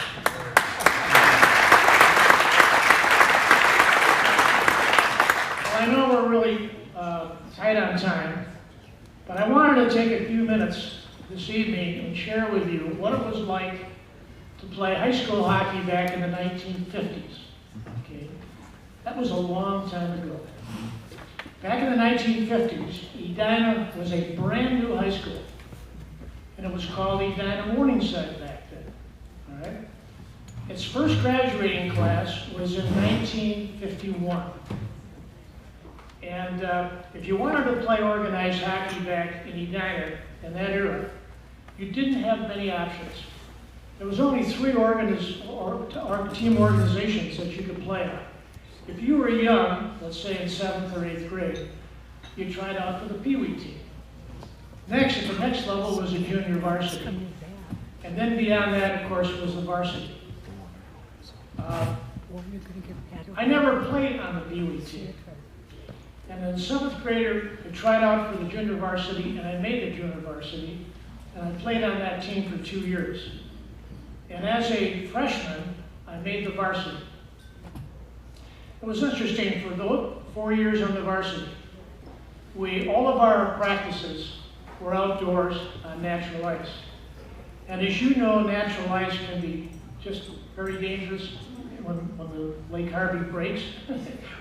or you know, it's not very flat, and sometimes the puck can take some crazy bounces.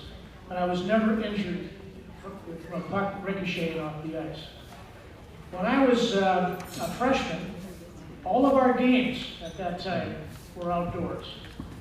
Then as a sophomore, half of our games were outdoors, and the other half were inside on the new rink that was just commissioned, which was the Ice Center, which is in Golden Valley, off Highway 12. Of course, Highway 12 is now 394.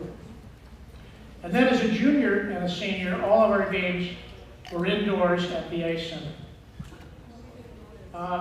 The great teams back in that era were not teams from the city or the suburbs. They were northern teams. Teams like Evelyn, where Ike graduated from. International Falls had a great team. Grand Rapids, Thief River Falls, and Duluth East. They all had really good teams. You know, I was very fortunate to play for two outstanding coaches when I played for Edina. I played for Kenny Apple, and I'm sure many of you remember that name from Minnesota sports. Kenny Apple was an icon at the University of Minnesota, played 3 sports, 9 letters, and he was our coach for 2 years, and after that 2-year period, he was recruited, went off and played for the Boston Bruins. And he was the only American on playing the National Hockey League at that time. And back in that era, there was only 6 National Hockey League teams. And then I had the wonderful privilege of playing for Willard Eichler's first United team that he coached back in 1959. And Ike was a young guy back then. We were only 10 years his junior. And anyway, he's been a good friend for all these years. In 1960, we made the state high school hockey tournament. And that was a very busy tournament for me. In 3 games, I had 99 saves. And that was back at a time when there were 12-minute periods and not 15-minute periods. And one of our games that year, we played the #1 ranked team in the state at that time, which was Ike's old high school team, Evelyn. They were ranked #1. And they outshot us 36-6, and we beat them 2-1. That was a highlight, trust me, that was a highlight. After my graduation from Edina in 1960, I had the privilege of going off and playing at the University of Michigan in Ann Arbor. And of course, we couldn't play as a freshman back then. That was an NCAA ruling. But I played for 3 years, sophomore, junior, and senior year. And as a sophomore, I was now the youngest member of the team by at least a year, because all of my teammates were Canadians that came down for Canada and played junior A up there. But I also was the only American on the team. So another one of the highlights of my short hockey playing was that as a senior at Michigan, we won the national championship. That was a great honor. We beat the University of Denver on their home ice in Denver. So, over the years, people ask me some questions about playing goal way back then. And the question they always ask me is, did you wear a mask? And the truth is that when I was in high school, playing for Ike, I didn't wear a mask in practice or any games. And when I was in Michigan, I wore a mask in practice, but I didn't wear a mask in games. An interesting statistic, that as a senior at Michigan, I was the only player on the team with all my teeth. And by the way, at the age 79, I still have all my teeth.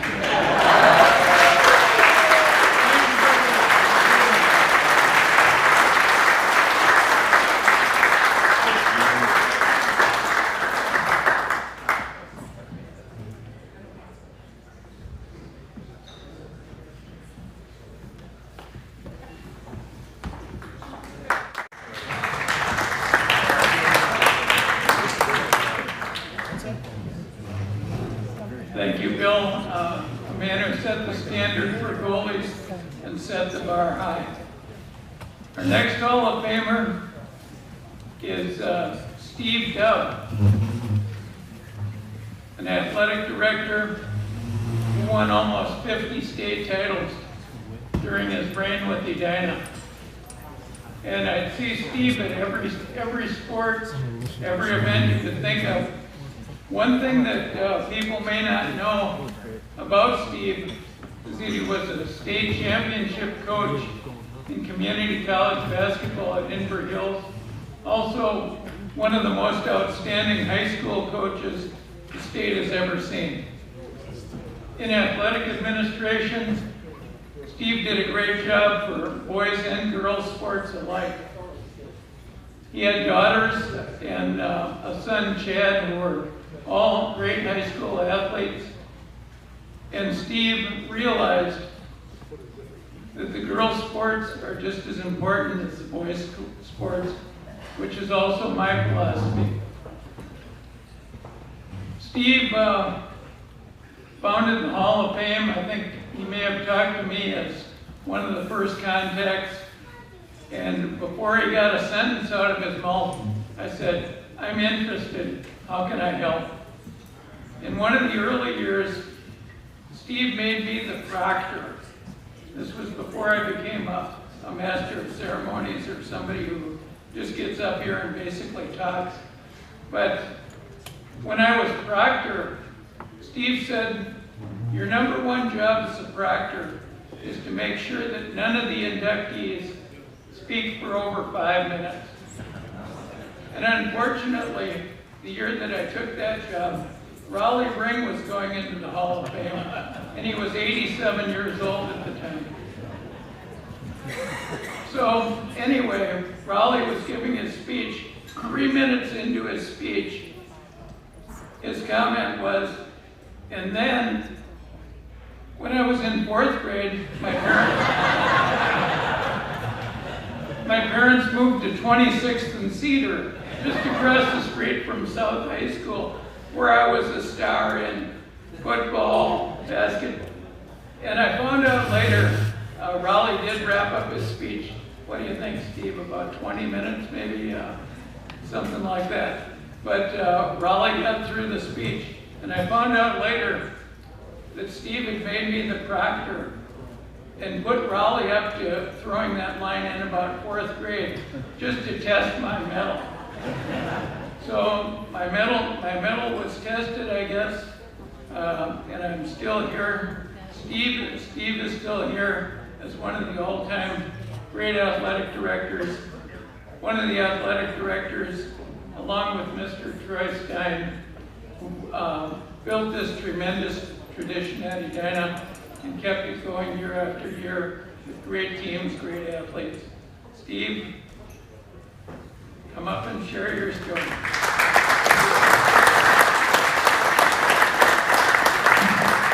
Thank you, John. We started a tradition back in the middle 1990s when we started the Hall of Fame. We'd like to have all of the Hall of Fame inductees that were inducted tonight and at any time during our career of this Hall of Fame. Would you please stand up right now? Take a look around at all of our Hall of Fame inductees.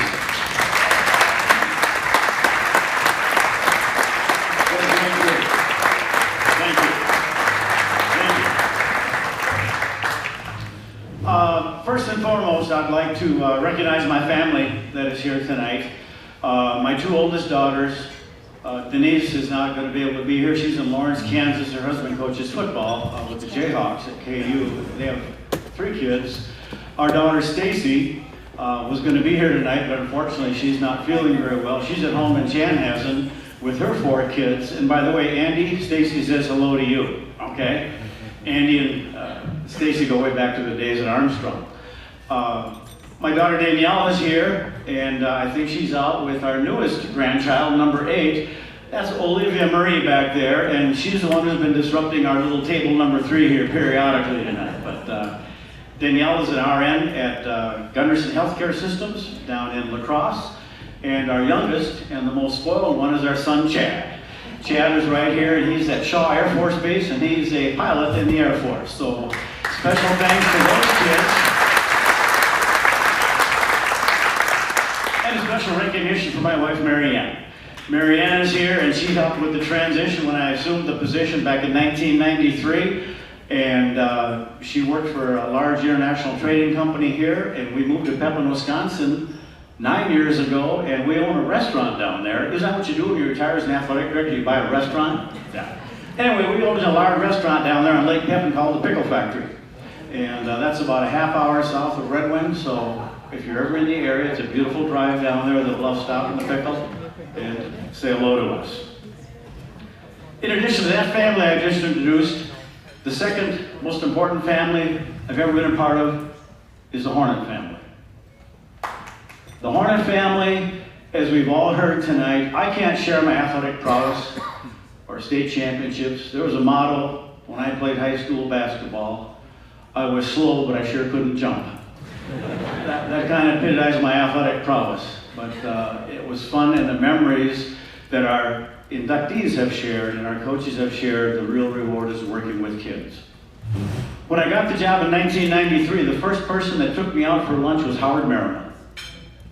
Howard Merriman was a longtime athletic director, the first athletic director. We went over to lunch at the Hotel Sofitel. And we had a nice lunch. Howard wanted to get to know me. You know, I'm putting his shoes on. And he said, Steve, if I could give you one bit of advice, hire the best coaches that you can, take a little extra time, make that extra call, make that extra interview, and hire the best coaches for the position that you can. Those words stayed with me, and Troy will attest to this. You know, we have over 180 coaches in the Edina Athletic Department. 180. Probably more than that now, Troy. What do you have, 200 right now? Yeah, probably 200. And that's really, really important. The next iconic figure that I got to know very well, and he took me out for lunch a number of times. Unfortunately, I had to buy him most of the time. That was Raleigh Ring.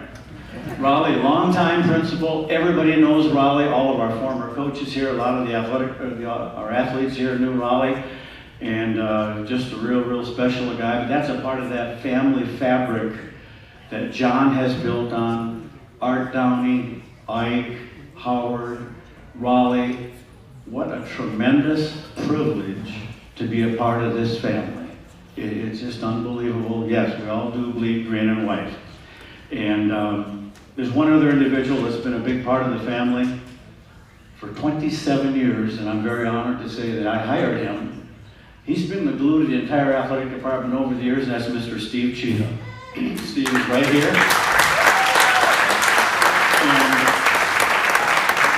And we hired Steve, and we combined. I felt the importance of having a full-time athletic trainer for the kids and the equipment manager. We molded that piece together, and Steve's been there ever since, and Steve has many memories also. Steve was inducted into the Hall of Fame 5 years ago. When I became athletic director, I thought that we really need to have a theme, and the theme was Hornet Pride. We got calendars and keychains out, we put Hornet Pride on it, and then we spread the message about what a privilege it is to wear the green and white. It's a privilege you can't take for granted. It's a privilege to represent Edina High School in the community, and that's the message we sent out to all of our parents, participants, and the last thing we emphasized was multi-sport participation. I really thought it was so important that we have our kids participating in multiple sports.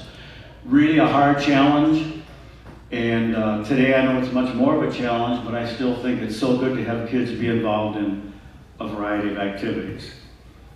With over 180 coaches, when I was athletic director, we had over 1,600 kids participating in athletics. 1,600 kids at Edina High School wearing the green and white. And the value of wearing the green and white or participating in extracurricular activities, you can't put a price tag on it, as we've heard tonight from everybody here. A lot of people came up, we had budget cuts. All districts have budget cuts. A very good friend of mine, Chase Anderson, is here, who was superintendent at Wayzata. And you all have to go through budget cuts, and when it came time, people wanted to cut athletics. Steve, you need to cut 10% from your budget. And we had a great administrative team. Ken Dragsiff, our superintendent, Jay Williamson, our business manager, Tom Patterstone, our HR director. I went to the school board and I said, you know, I don't want to make any cuts. Let's increase our revenues. How can we do that? We increased our participation fees, and we also increased our gate receipts that people pay to come and see the Hornets play. And without that, we never did have to make any budget cuts in the district. And by the way, an athletic budget is about 2% of a district's annual operating budget. 2% of the entire district's operating budget is athletics. Can you talk about a better bang for the buck for 2%? I don't think so, with the kids and the opportunities that they all have. The Athletic Booster Club, organization of great volunteers. It's been said, Maggie, Zibby, everybody. It's just a great organization. I had the privilege to work with past presidents. Ron Anderson, a good friend of mine, who's on the city council right now. Scott Dunlop, Dennis Luoto, John Velgersdyke, and many, many more. Great leaders, great people, great friends, part of the Hornet family. Never in a day did I regret or not look forward to coming into the office. I look forward to every day coming into the office, seeing Donna Paulin, who was here earlier tonight, who was my administrative assistant, seeing the kids in the hallways, going to watch the kids practice or going to games and contests. It is not much more reward than that. Never were 2 days the same.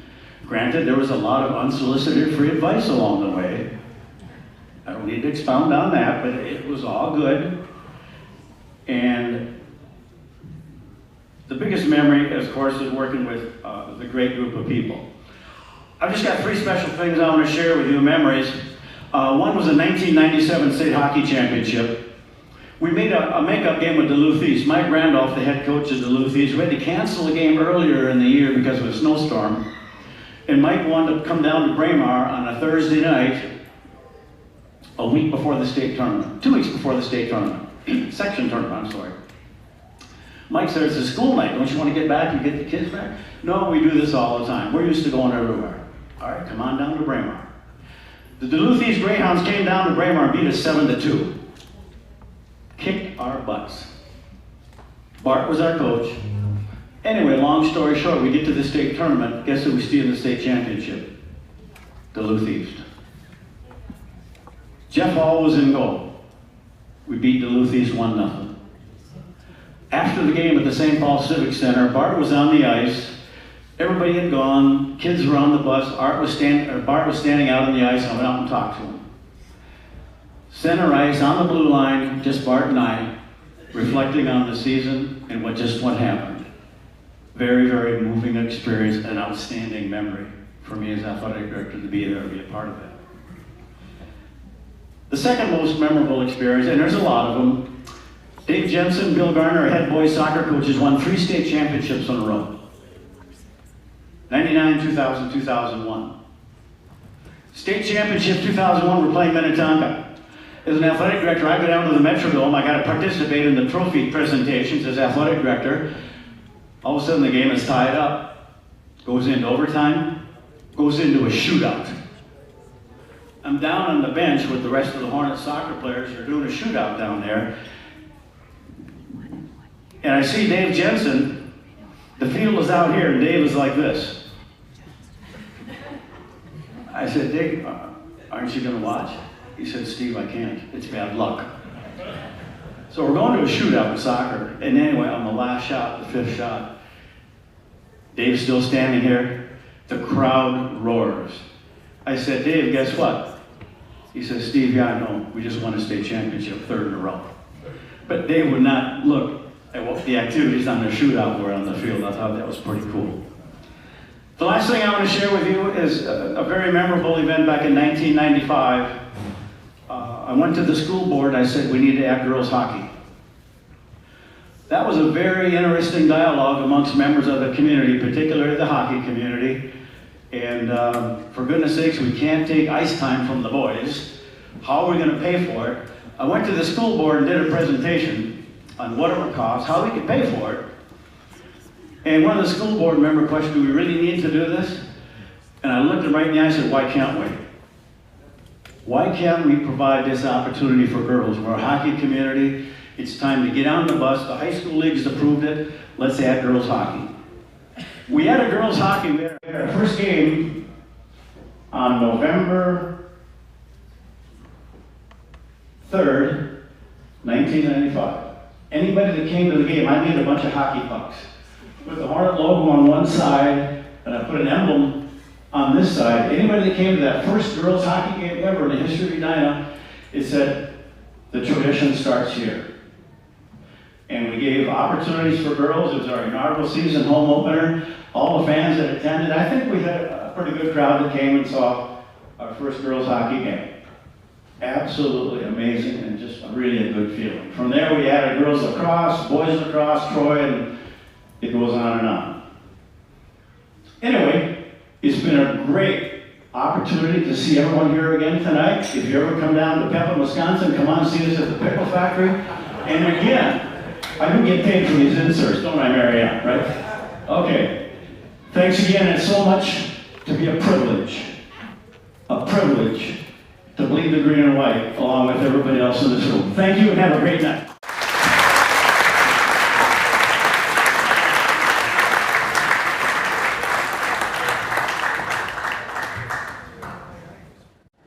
Thank you, John.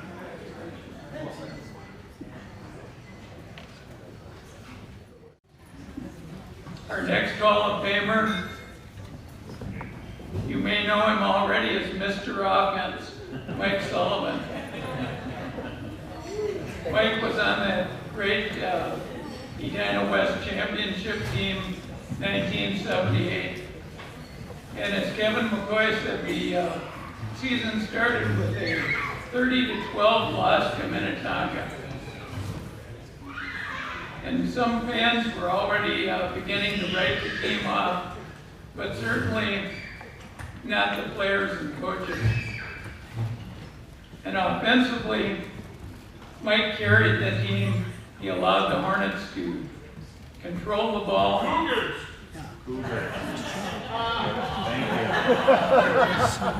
Right? That's strike one. Sorry to all the Cougars. But the Cougars controlled the ball, they controlled the game, they won every other game the rest of the season. And Mike gained a total of 1,512 yards, which I believe is still the Hornets single season record. Well, it's the Hornets and the Cougars record. But the Cougars record that will never be broken since we don't have Cougars anymore. And a Hornet would have to be the one to break the record, but I haven't seen that coming yet. Anyway, Mike was not just a football player. He was the second leading scorer on the hockey team. He ran track to make use of his speed that he used in football. And just a great all-around athlete. Talking with members of that Cougar team, Mike was a great teammate. Everybody pulled for him. He pulled for the defense, and great things happened. Mike, please come up and tell your story.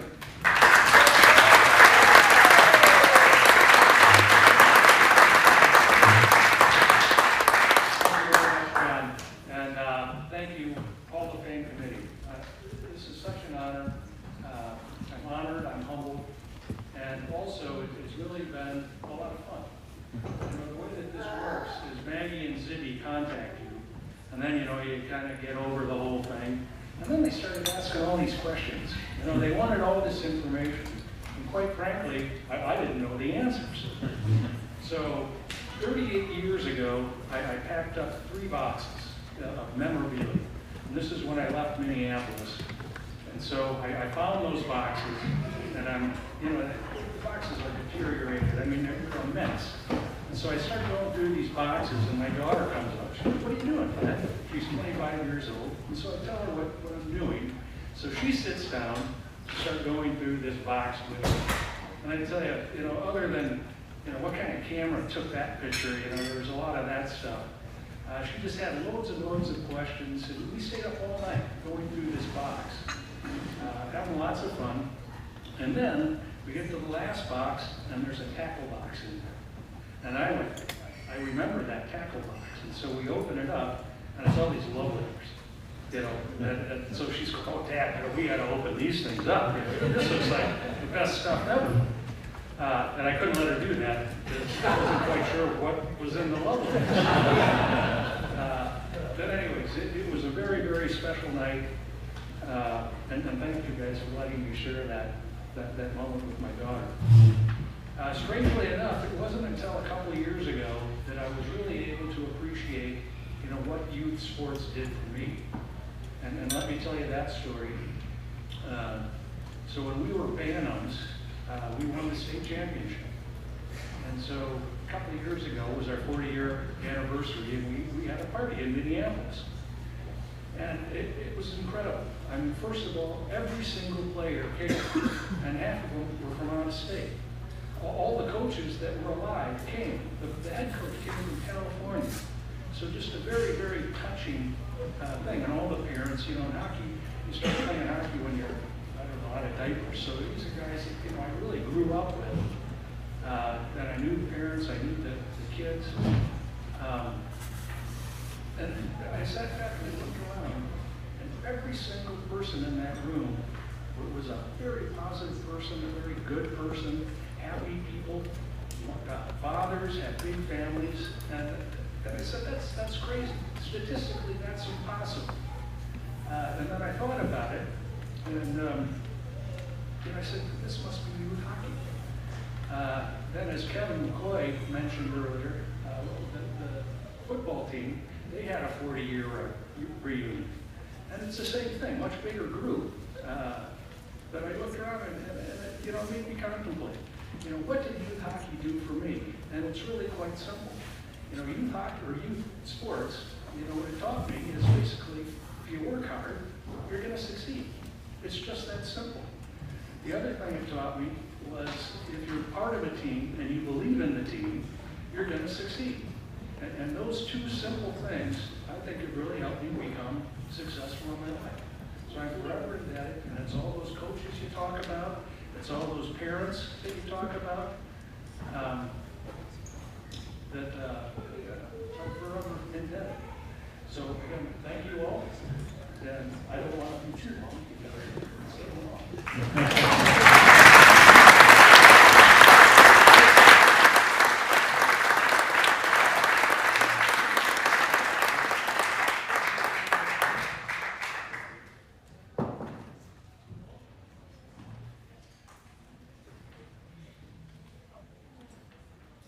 Thank you, Mike, and congratulations. Our next Hall of Famer, one of the greatest stars in two sports in Edina history, Scott Sanderson. Scott was a state champion in tennis, of course, individual champion, team champion, and also one of the greatest hockey players Edina ever had. He became a Wisconsin Badger, had a lot of success in college hockey, and was in his prime, which was the early 1990s, one of the best competitors Edina ever had. And coach after coach will tell you that. I'd like to invite Scott up to share his story of two sports stardom and greatness in college hockey.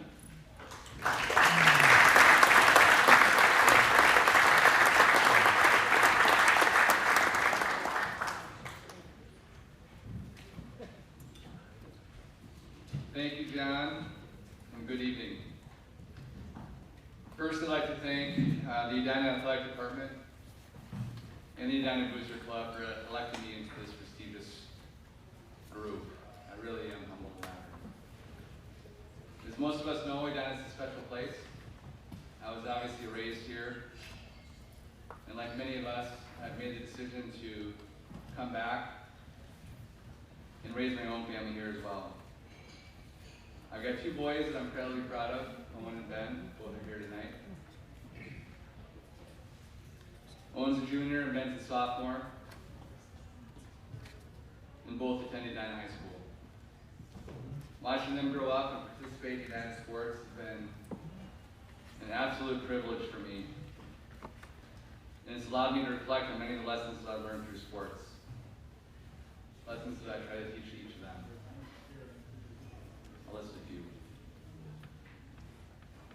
Time management. As a a student athlete, you simply don't have time to waste or procrastinate. The importance of team and community. I've learned that being a good teammate will help you in literally every stage of your life. Humility.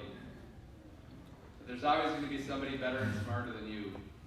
And the goal isn't necessarily to be the best or the smartest, but why not try to be the best that you can be? I love the Vince Lombardi quote, strive for perfection, and you can achieve excellence. Work ethic. That nothing comes easy at the highest levels, and the delayed gratification is far more satisfying than the immediate. And appreciation for coaches. I definitely didn't appreciate the amount of time, energy it takes to coach until I started coaching my own kids. And I look at the number of highly successful parent athletes that come back and do the same. And I find myself asking, or saying to myself, that these kids really have no idea how lucky they are. But then again, neither did I. Behind most good athletes is a support system of coaches, friends, family that create an environment to be successful. My high school coach was Steve Paulson, and I was lucky enough to see him tonight. He was obviously a legendary high school coach with the girls. He won 23 titles in 28 years. But he was also the boys coach early in his career, and I was lucky enough to have him during that time. He had a great mind for the game, and he was a great player himself. And he really took me under his wing. We always had a game plan for an opponent. He had a laid-back personality and a calming presence, which I really think helped me play my best tennis when it counted most. My high school hockey coaches were Willard Eichel and Bart Larson. Those names obviously speak for themselves. It was fun to hear Bill Bieber talk about Eichel's first team.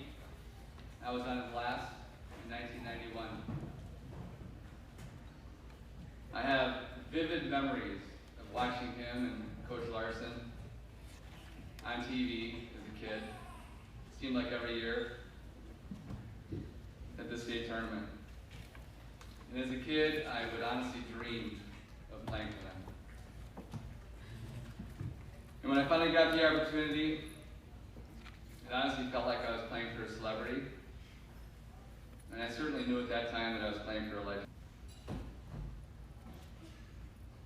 It doesn't get much better than playing the sport that you love with buddies that you grew up with. I've got two here tonight. Casey Hankinson's out here somewhere. I don't know where he is. And over there. And really special for me to be inducted in the same year as my closest and longest friend, Jeff Sorum.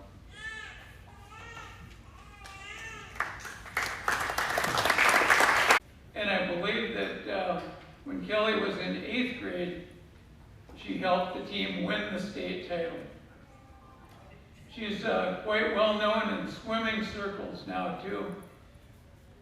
Her daughter Abby was Swimmer of the Year in Minnesota from Minnetonka and led the skippers to some of their best achievements, best seasons ever. Kelly, we'd love to hear your story about your gymnastics career, your career as a sports mom, and your dad's influence as a role model. Please come up.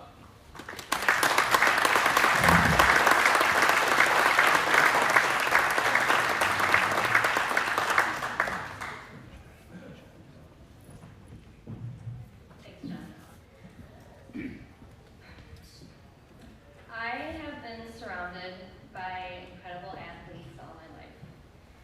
Not just in Edina, but at home. Like John said, my dad is a two-time Olympic medal winner in hockey.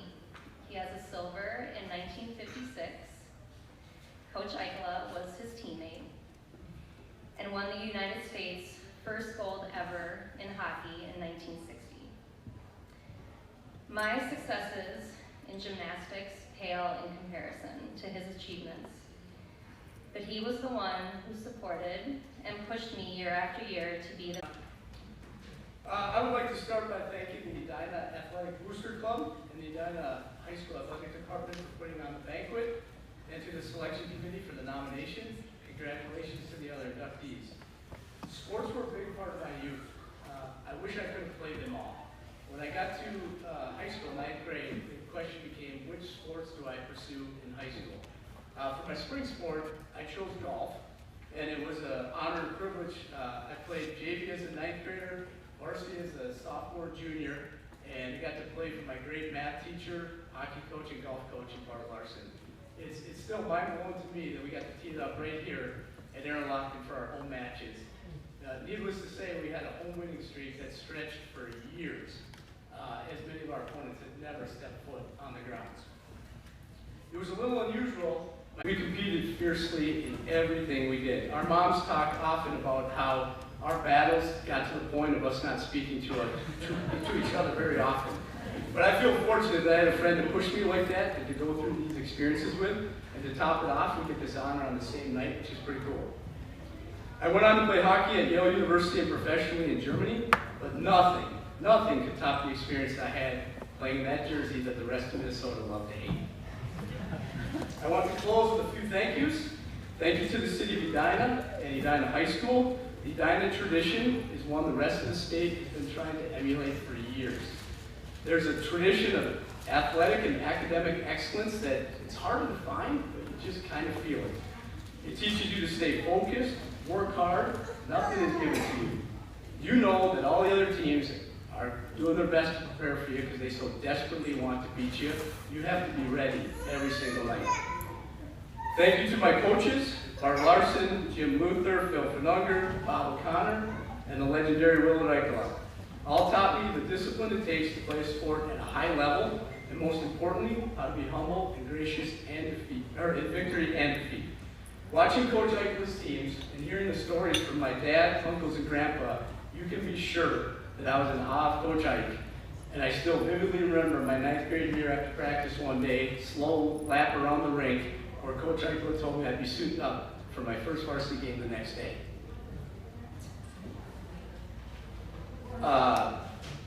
The lessons these coaches taught me, both on and off the field, are still with me, and which I try to instill in the youth hockey teams that I have and continue to coach today. Thank you to my mom and dad for introducing me to Edina hockey and for supporting me throughout the journey, and to my wife and kids, Jack and Grace, our extended family and friends, for being here and sharing in this moment. Thank you.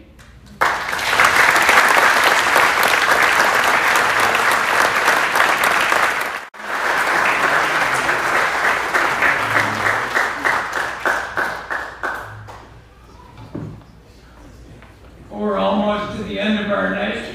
One more inductee, and that's a man who has meant so much to the school, the Edina program, Andy Turnbull.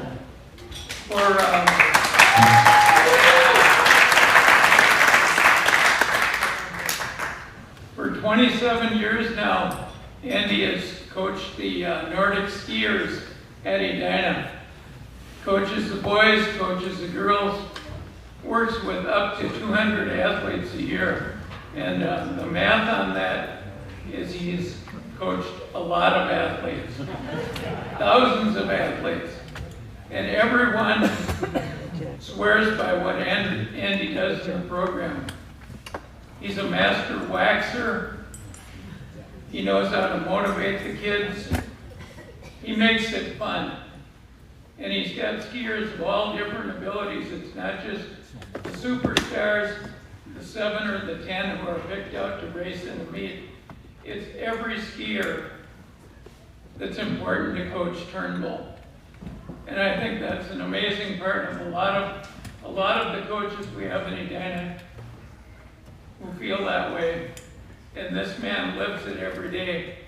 And with another season coming up, I expect another great season from the Hornet skiers. Coach Turnbull, will you please come up?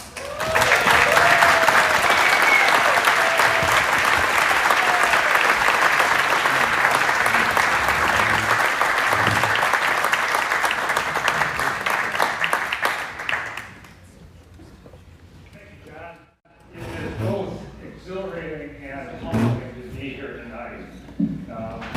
I owe a huge debt of gratitude to Morgan and Steve Dodd for thinking in the fall of 1996 that I had some possible potential as a coach and hiring me.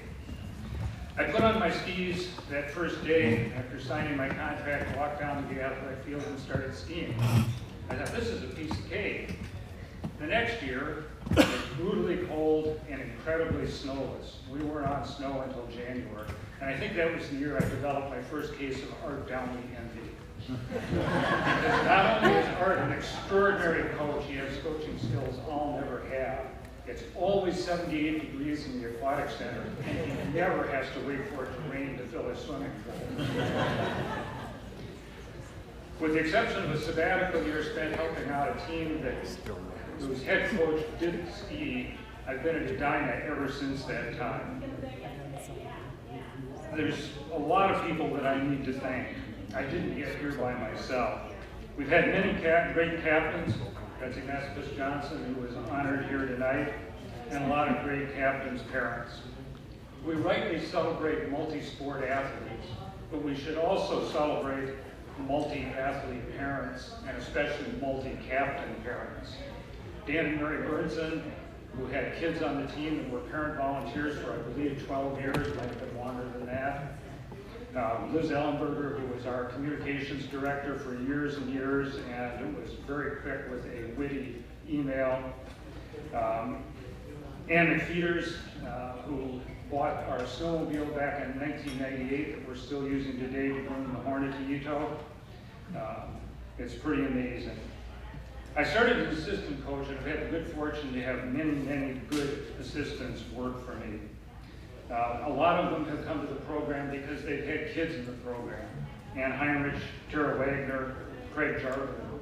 I've also had a lot of coaches, Thomas Shaw, and Mark and Christine Thone, who took over our middle school program 2 years ago when we went to divided times and had to run 2 separate programs. And Mark and Christine will be moving to the high school program this year, which I'm very excited about. I want to especially thank Paul Gage, who is the engineering genius behind our snowmaking system and our trail system on the Hornet Ito, which is our trail system on the campus. He's put in countless hours, usually from midnight to 5 a.m., making snow, grooming trails, and then comes back in the afternoon to wax skis. Last year at the state meet, we were panic waxing because it was about 50 degrees out. Paul wasn't able to make the meet, but I called him to say, what should I use? And he said, oh, just use Toco Yellow, it always works. And get pretty close to dip. Paul, I cannot thank you enough. One of the hallmarks of Edina athletics is our graduates come back to coach for us. And I think we see that in multiple sports. The Hornet Nordic team shares in that tradition. Nick Hall, Katie Fiedler-Hamill, who's here tonight, Owen and Will Gage, Piper Bain, and Abby Mans have all been coaches for us. And frequently during the winter break, our alumni will come to our practices with us. I need to thank the athletic office. I need to thank Steve Cheetah, our trainer. I need to thank Troy Stein, who has been both a mentor and a marvelous sounding board. When I come up with harebrained ideas, no, Andy, the Booster Club won't give you $100,000 for new snowcat. Well, as a team, we haven't contributed to Edina's trove of state meets, state meet championships. We have sent individual skiers to the state meet every year I've been a coach, and we've sent our entire girls team 5 out of the last 6 years. One of our skiers, Jennifer Wolfus, who's here tonight, stood on the state meet podium with a young lady from Stillwater who would go on to be America's first cross-country gold medalist, Jessie Diggins. What we have accomplished, though, is giving a generation of Edina student athletes